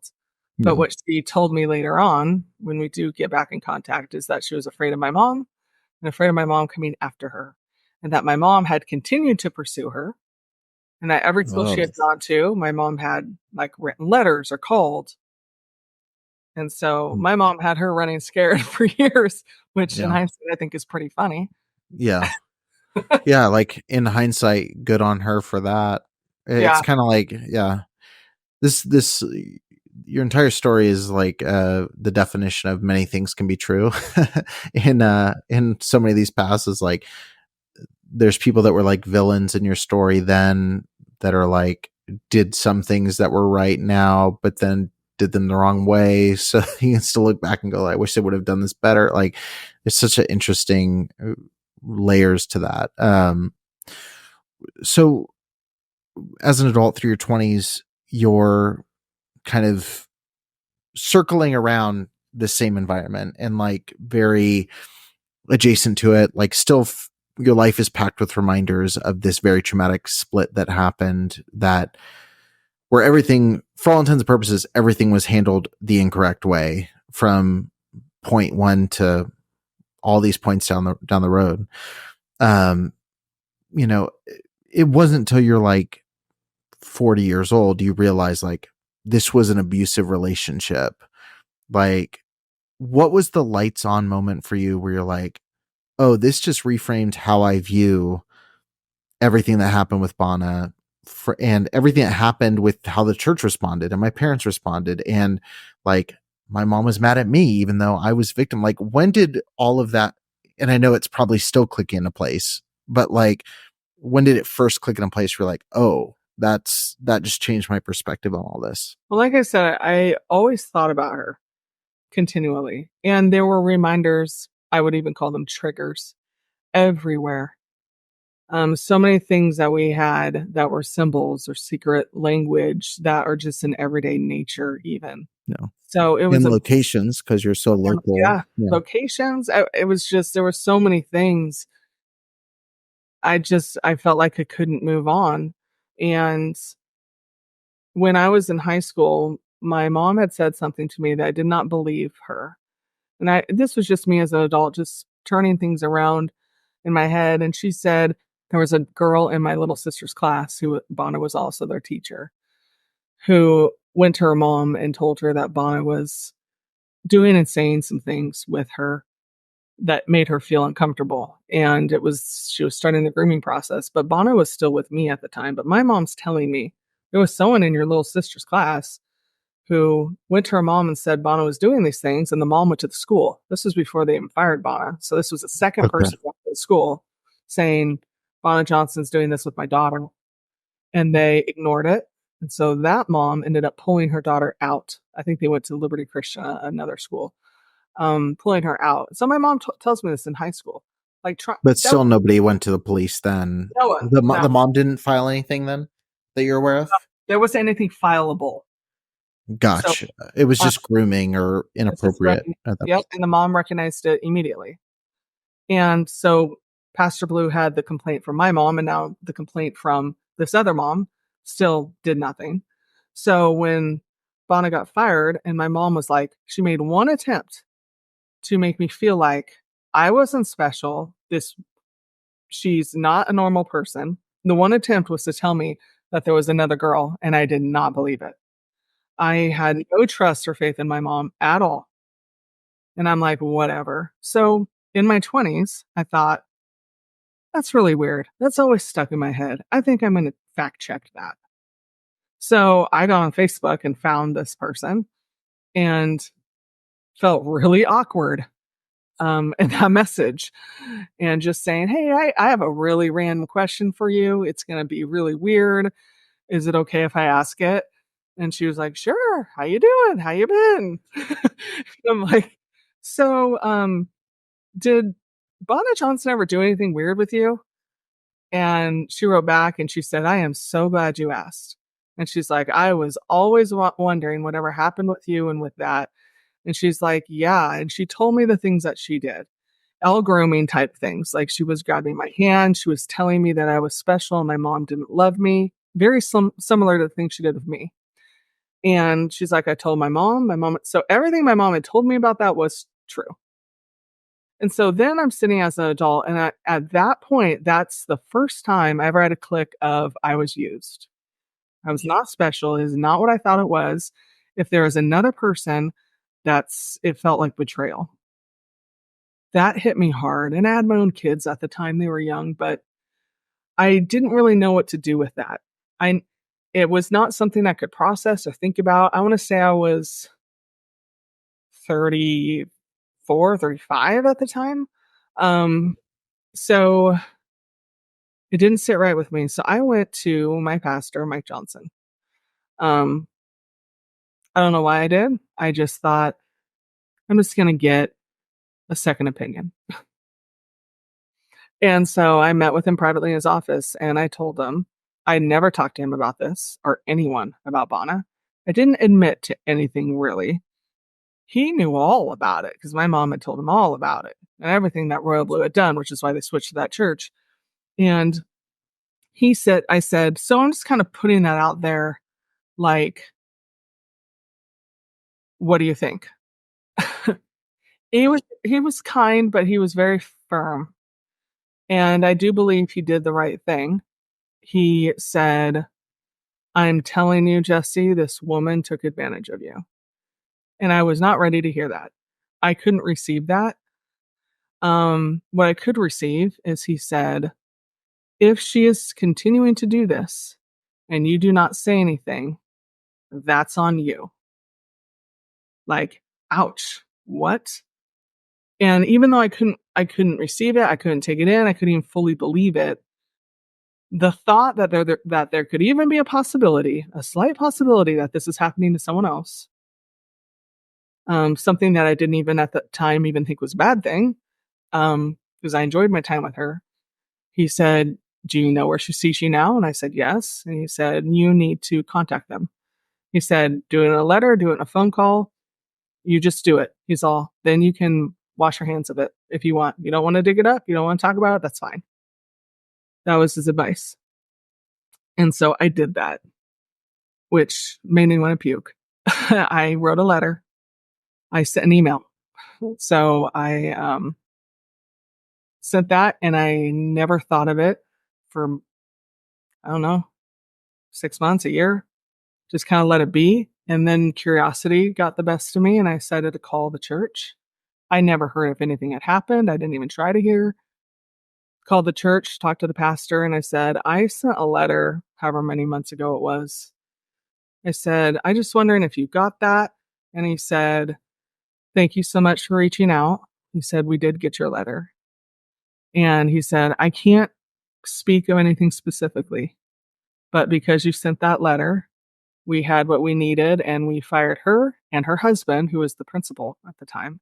We fired them both. And there was something going on. We just couldn't. It's just one of those weird things. You got a female teacher and you got a female girl, and I know the girl was probably denying everything, and there just wasn't enough evidence. But my letter was all that they needed, and she got fired, and she never was able to get another teaching job after that because that church made sure of it. They would not give her a recommendation. Do you think, I don't know, this is out of a totally out of left field question, but um, do you think the reason some of these churches refused to engage was because they either didn't see it as a possibility that there would be a female abuser, or especially a female on female? Because, like, and I want to be very careful how I say this too, because I'm not at all saying that this relationship, and I don't even like using the word relationship in this context, but you know, there's a big difference between a romantic relationship and a relationship between an abuser and somebody who's being abused. Like, I'll just say that clearly. There's also, within, again, many things are true, there's also a lot of like homophobia within churches where the thought of that happening is so far removed from the mind, or admitting that that's happening is so far removed. Like, do you think that helped also give her a blanket of protection in that environment? And I hope that question makes sense. Because I want to make sure, like, I'm not saying, I don't want to make it sound like, oh, they should have treated it differently, or they should have done, but just in general in culture, I think female abusers are hard to even recognize because we tend to think of male abusers. And then in churches, like, whenever any type of sexual relationship, whether abusive or immoral or moral, is talked about, it's always in the context between a guy and a girl. So, like, do you think there was a blind spot for churches in that regard? Is that a really dumb question? Because it's just something that I was thinking of just now, is like, oh, they felt something was off, but then you mentioned, like, oh, it's a female teacher, female student. They weren't quite sure. Like, do you think there was some, like, oh, we don't even know how to handle this? Or even if there is something to handle, are we overstepping? Are we understepping this? Like, I don't know. That's all the stuff that just came to mind with that example. Because obviously once they knew, they did the right thing in this church's example. So I'm just curious, like, what you think the roadblock to seeing it was. I don't know for that church in Forest, Virginia, but I Yeah. know that in Reading with my church, the idea that it was female female is just not in anyone's mind, especially, back in the 90s. It As even just a possibility. Yeah. not even a possibility. So it seemed really far fetched, but also in IFB churches in general, power supports power. So Yeah. it's really hard to even get anywhere or accuse Yeah. anyone of anything because they're going to be backed by the pastor. Right. Especially if they're his team, their staff, Yeah. Okay. Power supports power. And so you don't feel like you have any power or any, like my parents were completely silenced. And when they wouldn't be silent, then they were discredited. Hmm. And I've experienced that I experienced that at Shasta Baptist as well. Pastor Johnson, Mike Johnson, did the right thing in that moment, but there were so many things. I was at that church for a long time that were not good, not Broken related clock. to anything. It was just not. I'm really Yeah. glad that I'm out of the IFB now. Um, but just so many things. So I don't think it's a dumb question. I think now it's more mainstream that there are same-sex relationships, and so it's more plausible even within the church. But I think if you have that power supporting power and authority is always right and don't question the authority, you get that a lot in IFB church. It's really hard to be heard and abuse can run rampant. I threw a curveball there. I'll throw another one. Do you think her husband was aware of everything? He had to be, right? Or no? No, I don't think so. Her husband is like the one person I still to this day would love to talk to. Hmm. Um Are they no, still married? no. Okay. After they were fired, I believe he initiated divorce. She told me it was her, and because she told me that, I believe it was him. So she is a liar. She tried to tell me, "Oh, he's addicted to pornography," and I'm like, "Whatever." I Yeah. I, I felt like she was lying. I think he was like, "That's it, Bonna. Clearly, something happened here. I'm done." They are divorced. Um, I don't Okay. think he's really sweet, mild mannered type guy who would not even think Yeah. anything. I think he felt very duped and blindsided and lost his job. But in hindsight, he took a job as a principal knowing his wife had been let go for this very specific reason. Clearly did not disclose that to that church in Virginia. So he Right. deserves his job as well. Yeah. Interesting. So when did you decide? I mean, obviously you realize all this, you make this call. I guess part one of this question is, did you feel guilty that she lost her job as a result of it? Was there any part of you, because again, mixed No. emotions, like, was there any part of you that was like, oh no, I hope I didn't hurt this person? Or at that point, was it kind of like, now I know she's in the wrong, I need to start making things right? Like, and I know none of these are black and white, like I 100% felt this way, or, but Not black and white at all. Um, when I wrote the letter, I felt like I betrayed her. It was horrible. I shared things that I promised her I would never tell a soul. And I kept that promise up until that point in writing of that letter. So I absolutely felt like I betrayed someone who I loved more than anything, who supposedly loved me more than anything. And that was very hard. Hearing she got fired, I don't know. It was a black and white. I still didn't even fully, even us doing this interview, I still don't fully understand what happened. And it's just very hard and very confusing for me. Um, but I think the real click that this wasn't right, something is not okay. The real click happened when she ended up reaching out to me for the first time ever. And she called me out of the blue. I continued to send those yearly Christmas letters, continued to give her my cell phone. hmm, I'm a grown married woman with 4 children, and I can't get her to call me back. Like, I wasn't under my parents' thumb anymore. right. Still kind of was, but it was just bizarre. And she finally did call me back. Yeah. And this was in the wake. So, you know, it's amazing. We could talk for hours and I'd be like, we're just scratching the surface of so many things that happened in all these, because we're jumping over years. But 2016, you did a appearance on Today's Show, and I wasn't on today's show. well, you were in the article. An article, yeah, yeah. So I Um, finally figured out my weight loss. So I got on Women's World magazine, and Today's Show ran it, Daily Mail, just yeah, a significant amount of weight loss that I had with my little sister. And she had seen that. and that sparked her reaching out. I believe that's what happened. Because she reached out. And what was that reach out like? And was there, I guess, what was the space? I mean, were you eager to take that call? Were you like, why are you reaching out now? Were you like, what was the aftermath of that call?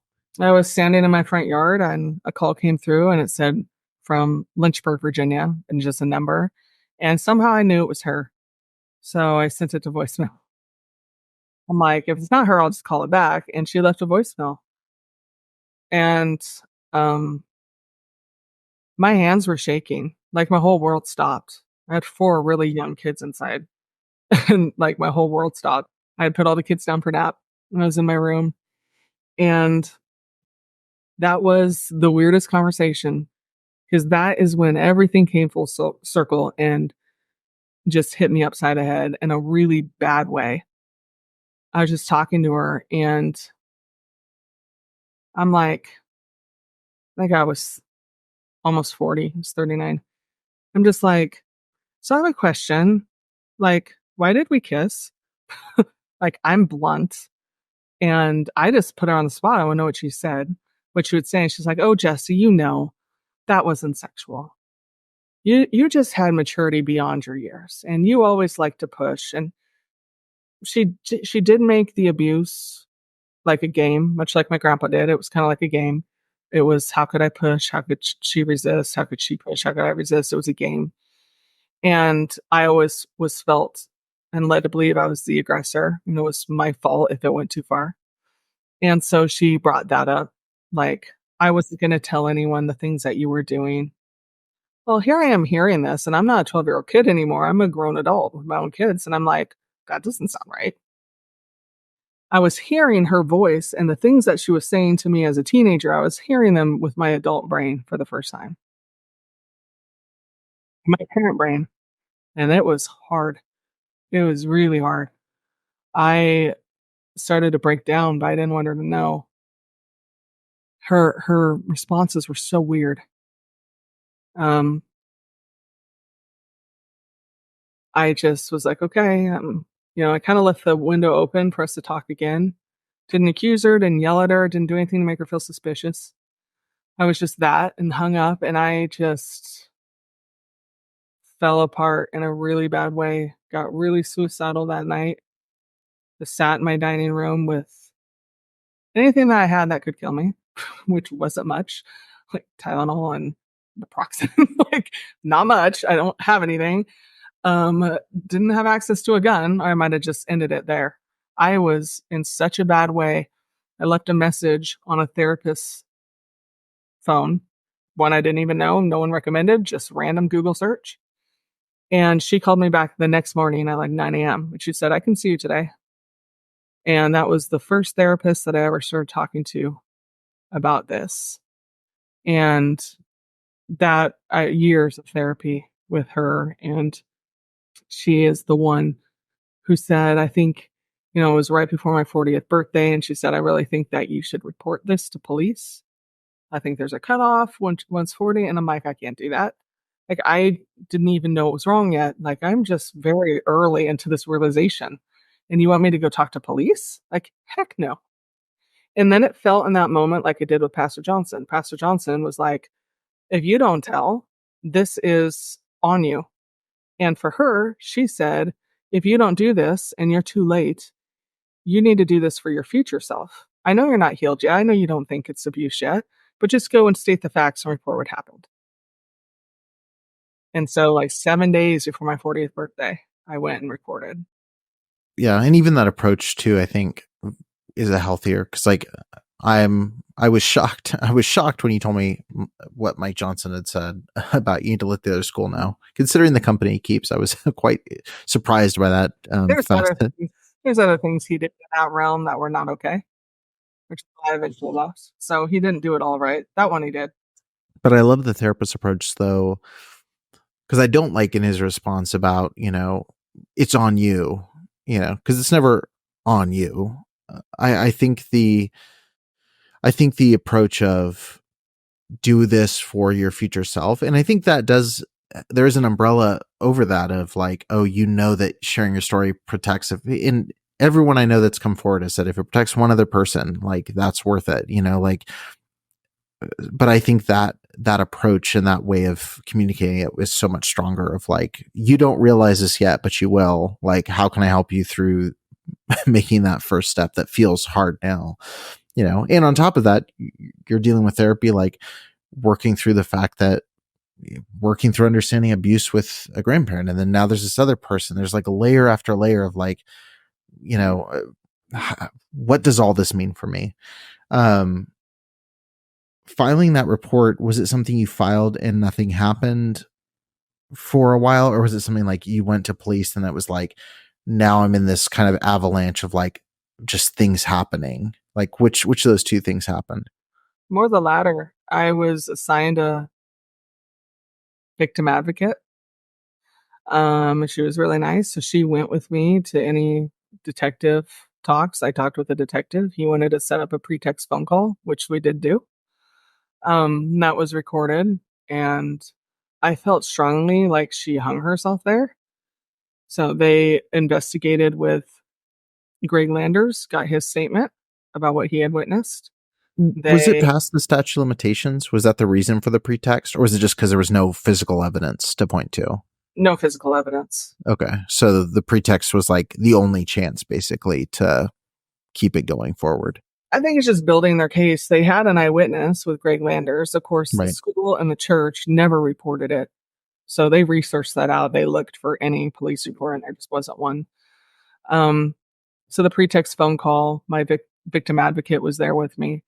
I think her name was Heidi. And then I had the detective. And that was hard because in that you are supposed to do what you can to get them to say what they did.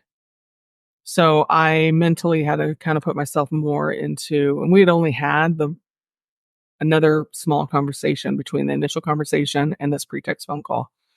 So I hadn't let on that I was processing that this wasn't a normal relationship. Um, so I was able to fall in mentally to what I knew would help her be able to talk. Like it was my fault. I pushed the boundaries to get her to say what she needed to say, and she did. Um, Remember very specifically in the pretext phone call, she said, um, "You were just a special, lonely, hurting girl, but I loved you the way that God told me to love you, and in the way that God wanted me to love you, and people won't understand that." And it just made me nauseous. Just the spiritual side of what she did with me, um, it's been very difficult. Um, there's just so much more to that. So pretext call was done, interviewed one of my classmates, interviewed Pastor Landers, interviewed my parents, which I did not want to have happen. Imagine digging this up again with them. Right. They're like, "Oh, so now you're admitting that sucked. Yeah. That was eating crow and it was terrible and I didn't want to do it. It was horrible." And my mom was cruel. I Before the detective called them, I wanted them to hear it from me. I went over there and talked to my mom. My dad wasn't there, and I said, "I just want to tell you something. I went to the police about Bonna Johnson." And she goes, "Oh, did you?" I'm like, "Yeah." And she goes, "So are you ready to apologize?" Oh, She's like, "Sorry." She's like, "Mm-hmm." And I left. There was no hug. But she's not like that. She's very cold and yeah. calculating, at least with her own offspring. At church, she teaches Sunday school, and everyone thinks she's wonderful. But um, I it was horrible to do that. But the DA ended up calling me in and saying, at the end of the day, she said, I can't bring charges unless I'm 100% certain that I can prove them." And I'm like, "How can you not prove it? The pretext phone call, the eyewitness, my parents are more eyewitnesses." Right. And she said, "Honestly," she said, "I 100% believe that you were molested. There's no doubt in my mind." She said, "But people are going to see an old lady who's a Bible teacher on the stand, and they're just not going to believe it." And I said, "Oh, so it comes down to my credibility?" And then she said, "That's part of it too," which sucked. I'm like, "Oh, okay. That's Hmm. not credible." I mean, I don't know. Yeah. It was hard to hear. She apologized and I left and I'm like, "Okay, that's it." Like I tried to do something and no one wanted to advocate. I know it was an old crime. But that's what's so odd is that they usually are. Like that's the stuff that's so frustrating with the legal system is like they should know more than anyone. People wait a long time to report. It takes a long time to realize it was abuse. Like there's so many stats that like and again, everybody's story is unique and there's layers that are unique that are only yours that nobody will understand. But then in broad strokes, there's so many things that you've shared in your story that are textbook.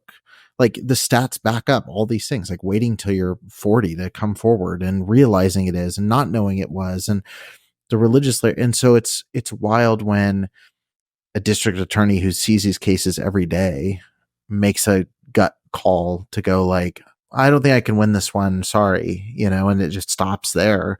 And it's even more disturbing to think about how many of those conversations they're having a day or a month, or, where they just, the buck stops here. Sorry, you can't do anything. Was it a pretty instant choice to go like, okay, let me pursue civil? Or was that something that was like someone presented down the road after, like, hey, you tried this, it didn't work. Now here's another option that might help? Didn't even think about it. The DA brought it up at that conversation. Oh, okay. So basically said, I'm not going to help you, Just, but but you have a solid civil case. And I'm like, thanks. Yeah, right. Yeah. Didn't even think anything of it. I continued my therapy, continued to try and work through and process.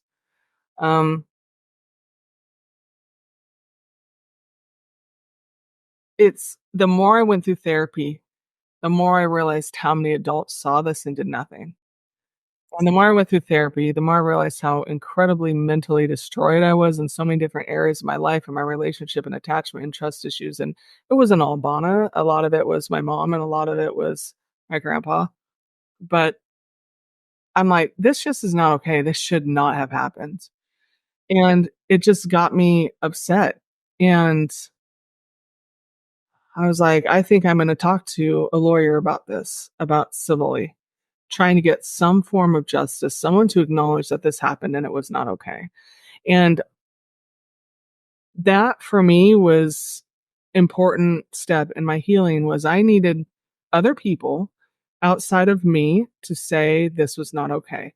Even if I tell them I enjoyed it and I felt safe. I don't know, it was just part of my processing. And um the first lawyer I talked to, I honestly chickened out and backed out.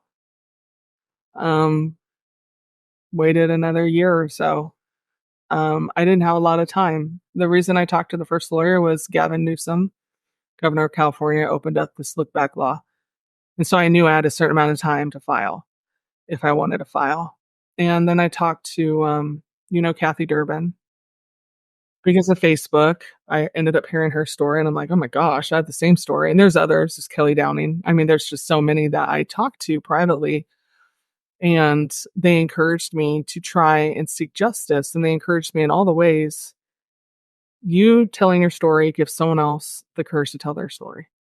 Like I would see when I would first see people telling their story about this type of abuse, I never saw any that was female, but it didn't matter. Still, I saw some that were male. It still had an impact. I'm like, if they can talk about this openly and not have shame about it and put the shame on the abuser where it belongs, I can do that too. And every story I heard helped me. It gave me that little bit of courage. And Kathy was like, things are not going to change in the church until more people speak out. Like this church, Crosspointe Community, what it just changed their name. Do they have any sort of training or mandated background checks or recognizing grooming patterns? There's vector training out there for churches for this. How do you get those things mandated so these churches are doing this? And so, there's just a lot of things I was thinking about and wanting to do. And Kathy directed me toward another law firm, I think that she had used. And I think they were busy. They didn't call back or didn't take it. And then time was running out. There was just a few months left. And I was scrolling Facebook and I saw, were you sexually abused by a church? And named all these different things, all these different organizations that are known for, and then click this link. we'll help you get justice. And I did. I clicked it, got connected with a firm in New York that ended up being associated with a firm in California. And they treated me so well, so sensitively. And it was great. And it took years. And that church, Crosspointe, played games. It was horrible. They were not Was it righteous. all new staff at that point? It was not all new staff. Right. The pastor was new. The pastor was Pastor Blue's grandson, Andrew Scott, I believe, is his grandson. He's still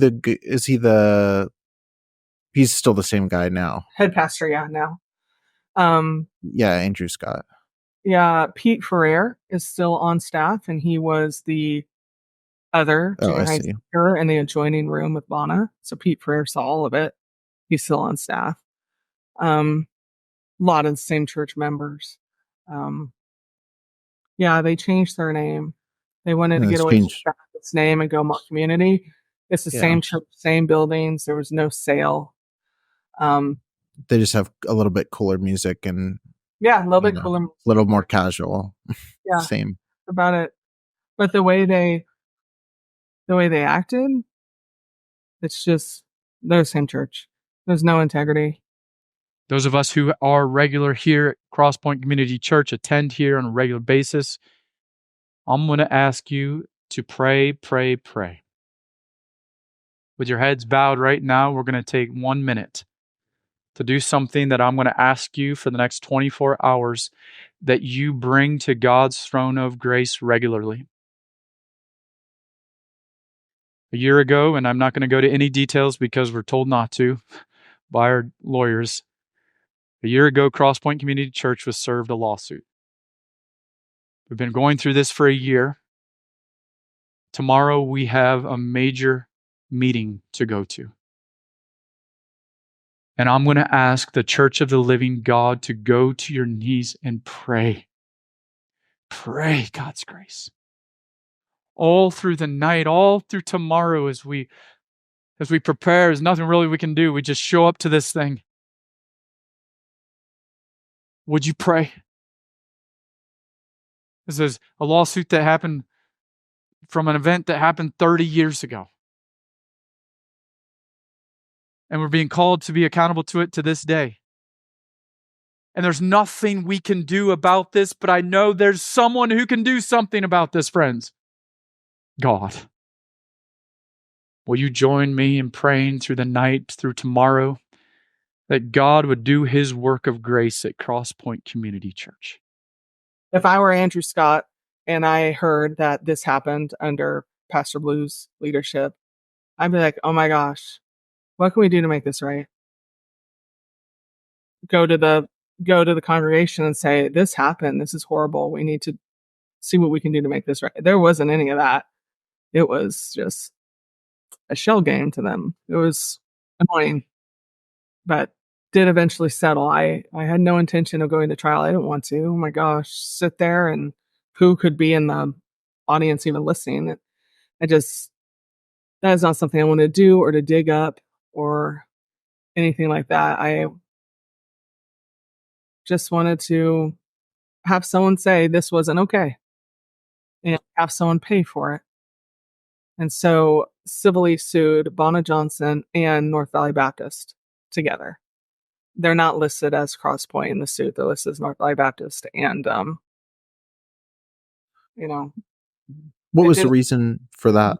Was it just because that's what they were still like incorporated under, or was it just that's who the entity was at the time? That's who the entity was at the time. So the lawsuit says North Valley Baptist, and then in parentheses, DBA Crosspointe Community Church, Redding, California. Gotcha. Okay.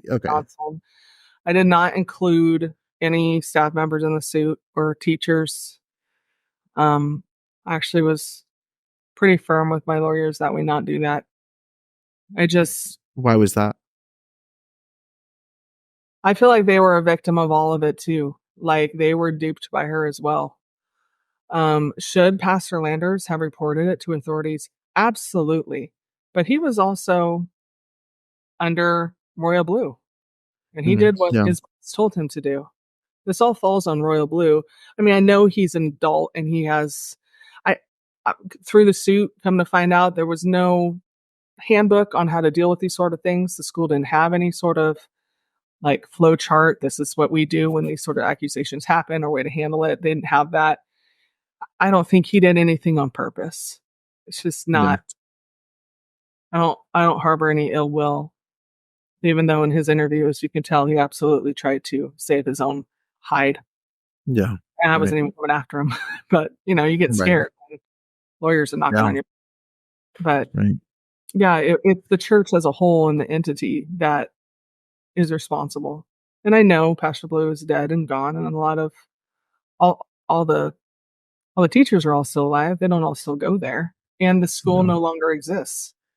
I know you mentioned like with the I know you mentioned with the suit, like the most important thing to you is just like acknowledgement that this was wrong. Like essentially that you're not crazy.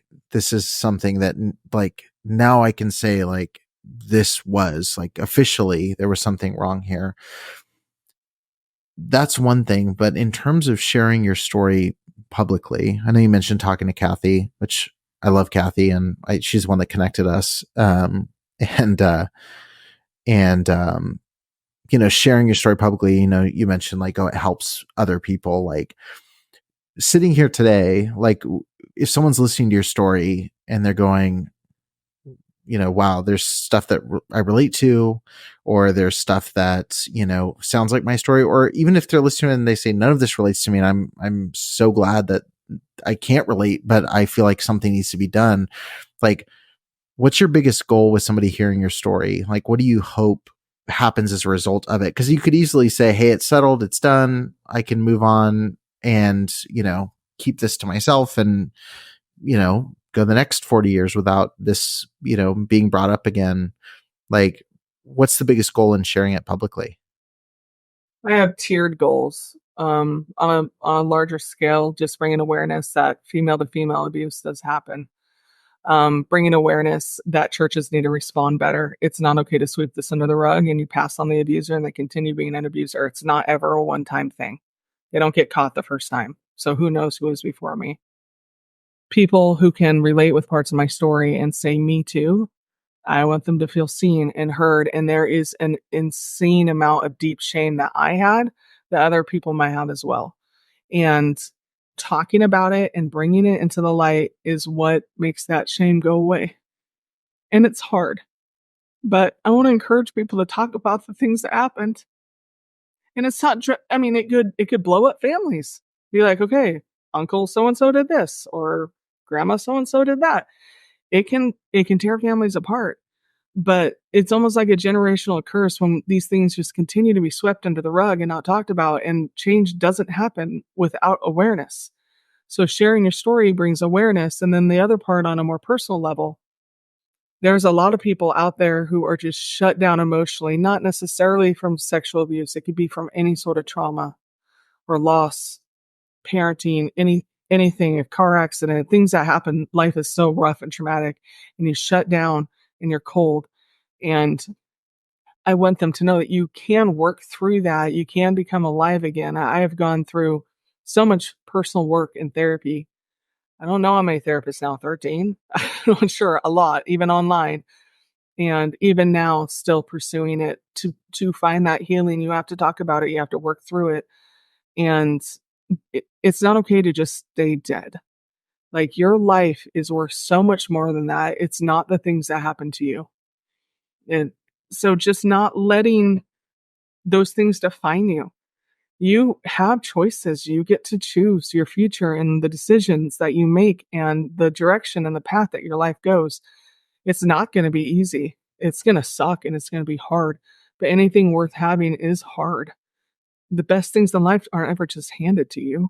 It's hard. It's hard work. And I know that there's a lot of people out there who are hurting and they have things that they need to share and get off their chest that aren't necessarily sexual abuse, although a lot of them are.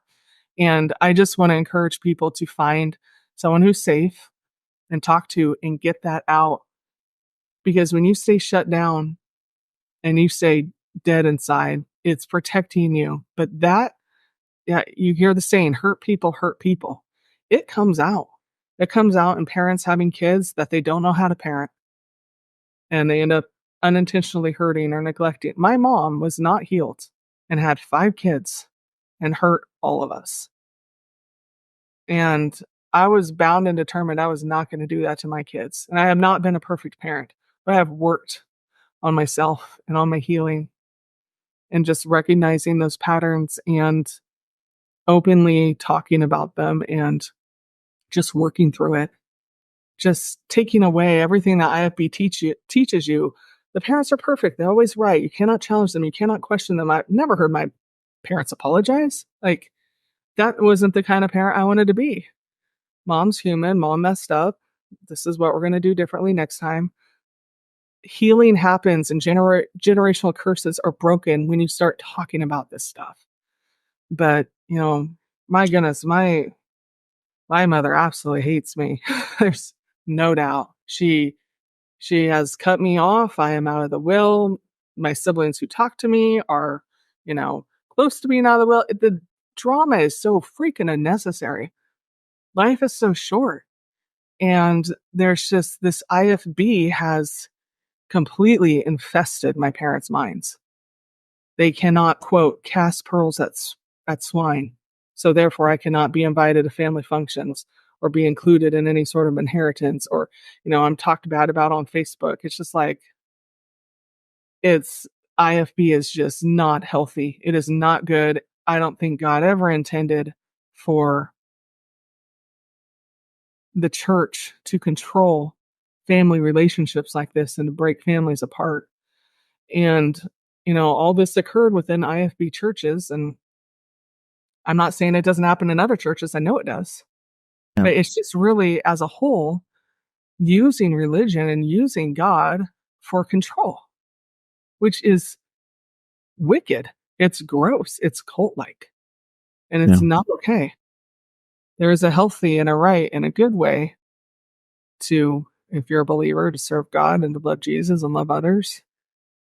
It's just, I think it's the heart of man to control and to feel powerful. Yeah. I mean, there's so many things I could add to that would just take away, I think, the impact of what you just said. I relate to so much of it though. And like you said, there's what I see, and I saw this with myself for so long, was like, there's things that we identify as being bad that happened. And like, that's where the conversation stops. And so it's, you fast forward, I think 2020, like starting the show, like there were so many things where like the church still controlled me emotionally and they didn't even know it. Like there were things I wouldn't do or things I would say or things that I felt terrified about that all came from whatever experiences I had in the background, And I think learning something bad happened is the first step, but it's like, how do you reclaim all of that stuff is like step 2. And, that's an ongoing journey that doesn't end. Like, again, you're going to get done with this interview and you're like, someday I'll get done with this interview talking to this guy forever. But someday when you're done with this interview and years from now, you'll still be going to therapy and you'll still be having hard conversations with your kids. Like, why is grandma not want us here for Christmas? Like all those things that are difficult conversations, but it's all steps in reclaiming things that have been historically not yours, that should be. And so, I just want to say, I really appreciate you sharing all of this. And I know it's not an easy decision. And there are so many, I'm sure even today, there's part of you going like, do I do this today or not? And I do think your story is going to help people. I think just like it's cool hearing Kathy's impact on your story, and somebody else's story will probably be like, oh, I heard Jesse's story. And I think the more these get out there, the better. So thank you so much for sharing. Is there anything that you want to add that we didn't talk about, or anything that, do you want to make sure is said before I hit the end recording button? Not really. Some people might wonder, okay, well now what? Like what happened with Bonna and me? Like, she found out that she was being pursued criminally because the detective called her and she didn't know until that point. And so Before the DA said there wasn't a case. yeah. Yeah. So I had an opportunity to see her in person that was actually created by the detective. This is just to kind of give the viewers some closure, I think, on like what happened with all of that. You said you think about her every single day. Are you still thinking about her every single day? The answer to that is no, not as much, especially now that the civil suit is over. But the detective I had, he was all right. But he was like, "Yes, I need to interview her." But he hadn't reached out to her yet. And I said, "Well, she told me she's coming to Reading to visit her sisters." And so he said, "Well, let's see if maybe I can just interview her in person. Do you think you can find out where she's staying?" I was like, "Probably." Because we were talking now on the phone. We had done the pretext phone call. Bonnet didn't know it was a pretext phone call. So then I continued to talk to her because the detective said he needed an address. To me, that's dumb. Like, do your Right. work. Get a freaking address. Right. It's in your name. Look for clues. It's just like, she has a sister here. Like, you must have detective ways. But so I continued just little snippets of communication with her to keep that line open because I knew she was visiting for her annual sister trip that she does in Reading. And I was playing adult league softball in the church league, and she was coming to town, and I thought, well, it might be a safe thing to just invite her to a softball game. And that's interesting that I said that because Bonnie used to watch my softball games and cheer, and here I was as an adult, having reported her, not really fully processed it yet, but did know that it wasn't okay, and having her in the stands as an adult and playing softball. And so I had a chance to meet with her, and then I was wanting to have my say with her. Even though I hadn't fully processed everything, I wanted to say what I had processed. So after that softball game, I asked if she would meet me at the food court mall. And I was never alone with her. I always had a friend with me. Even at the food court, I had a friend there. Not Bonnie didn't know there were people there. They were just an adjacent table.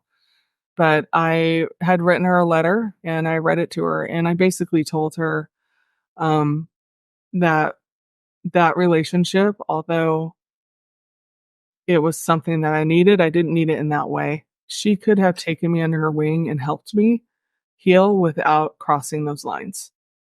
And I just told her straight up that wasn't okay and I didn't appreciate it. And so I was able to have my say with her and to let her know I didn't think it was okay. And she got up from that table not happy. And I haven't heard from her since, and I haven't had a desire to call her or to send her. She's not getting any more Christmas cards. Um, she had brought everything to that meeting that she had saved. So the Bible that she had written notes to me in, her half of the best friends necklace, a photo of us hugging from when we were young. I posted all that on Facebook as well. But it it's done, which I know that might sound dumb to say, but after pining after her for so many years, like I needed it to be done. I I needed for someone to say this wasn't okay and for someone to pay. Um, so I can't procure criminally or even civilly now. It's done, and that feels really good. It's like finally being able to close that flipping chapter. I can't close it with my parents. Don't even really want to, honestly. Um, I'm happy. I've got my kids, and they're thriving and they're doing amazing. And as hard as it is to go back to any church with everything I've been processing, I think it's important that they have some church. I found a good community church that we go to, and it's been good. So I'm healing, and now I drive a school bus for the same district. My kids go to public school. How shocking is that? Because in IFB, they were going to the tiny Christian school at Jessee Baptist, and it's just so many things have changed just because stepped outside of that control, and it was really scary. But it's been life giving, and it's given me a chance. I am still a believer. It's given me a chance to actually see what God can do for me. Um, you know, everything I've been through, and having a Lutheran pastor, my grandpa molest me, and then having my Christian school teacher do the same while reading the Bible and then taking me to her bed. I know that sounds like, how in the world could you still believe? But I do. And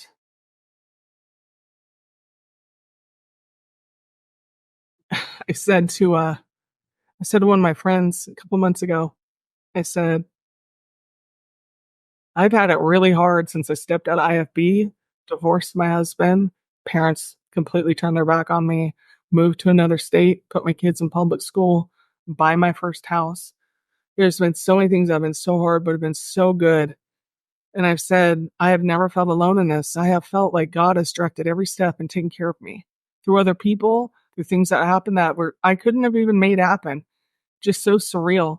And I said to her, I said, I think I might be one of God's favorites. She looked at me and she said, you do know you were molested twice, right? Yeah. And then we had a good laugh. And I was like, yeah, but that wasn't God. You know, it might have been done in his name even, but it wasn't God. And, people will do that. And so I just, I know that people have gone through these experiences. They lose their faith, understandably so. I get it. I do. I'm not trying to push anyone who has lost their faith. It's just, I just want to make it clear I haven't. And I guess that's it. I've been rambling now. I'm sorry. That's okay. You've listened to my show? You know I ramble. That's what I do. Try not. When two people that love to ramble talk, it's always interesting. No, I think that was great, and it's as someone who has no idea what role faith even has in their life, I never know how to say it, but I know, you've mentioned Kathy. Kathy's similar in what she said about it, like in her faith. I've heard from you, like, and, I think of Christina Cheatham, who I had on the show recently, who's also very staunchly, has a strong faith. And, I never know how to even categorize that because everything in me, is like, it's like your friend was like, this happened, right? Like these things happen. Like there's no reason for this. This is crazy. I will sit here and say I fully do not understand how. And, whether that's Christina or whether that's you or Kathy or all the incredible people I know who have, but I deeply admire that. And I recognize, the more I get to know each of you and the more conversations I have, the more I see the ways that has been such a powerful help through all of this. And I don't know, I can't help but appreciate that for all of you. And it does. And so I know that sounds like I sound like a politician. Let me say this in all these wishy-washy ways, but I mean, I really do. I think it's a very beautiful thing, even though I don't fully understand it, for myself. And it is, I think a lot of times, I guess I'll say it this way, because this is why I wanted to make sure I said that is I know there's people that listen to my show who very much people who've been through abuse, people who've just seen it, people who just went to church and hated the dress code, and have completely said, like, I do not want anything to do with religion. And I think I see sometimes the sentiment of, faith is pointless, religion's dumb, you believe in this, and I know those people are probably watching right now and tuned out at the 2 minute and 15 minute mark, or 2 hour and 15 minute mark, and go like, well, this just went off the rails. I just know for me, as someone who, again, I don't align with any religious belief at all at this point, like, I think people are so quick to dismiss the value of spirituality and faith in people's lives. And I've seen firsthand the effect it's had on people like yourself, like Kathy, like Christina, like so many more I could list. And it is a reminder of me not to quickly discount that pursuit and whatever that means. And I'm saying that as someone that doesn't know what that means yet, but I appreciate you sharing it. And I know like even sharing that can be the most like someone, like I said, can listen to all this and then hear that and be like, oh my God, Jessee, why are you saying that? And so I want to just speak into that. Like, don't be quick to dismiss that value. And for somebody listening, like it is something to think about and something to, again, I take inspiration from it in a very strange way in terms of like not drifting into cynicism and like this idea that bad things are just going to keep happening. And like that hope and faith, whatever that looks like, is important in some way.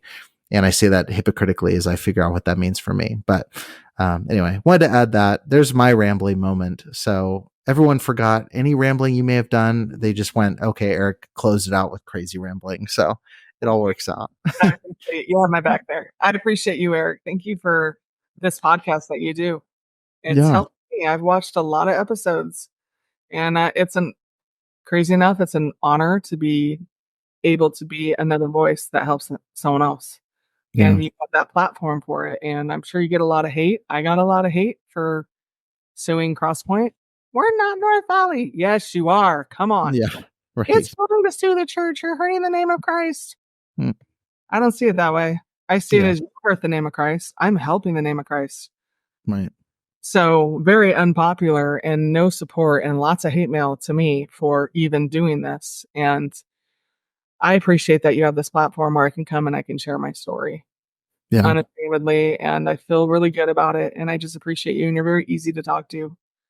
Yeah. Well, thank you for that.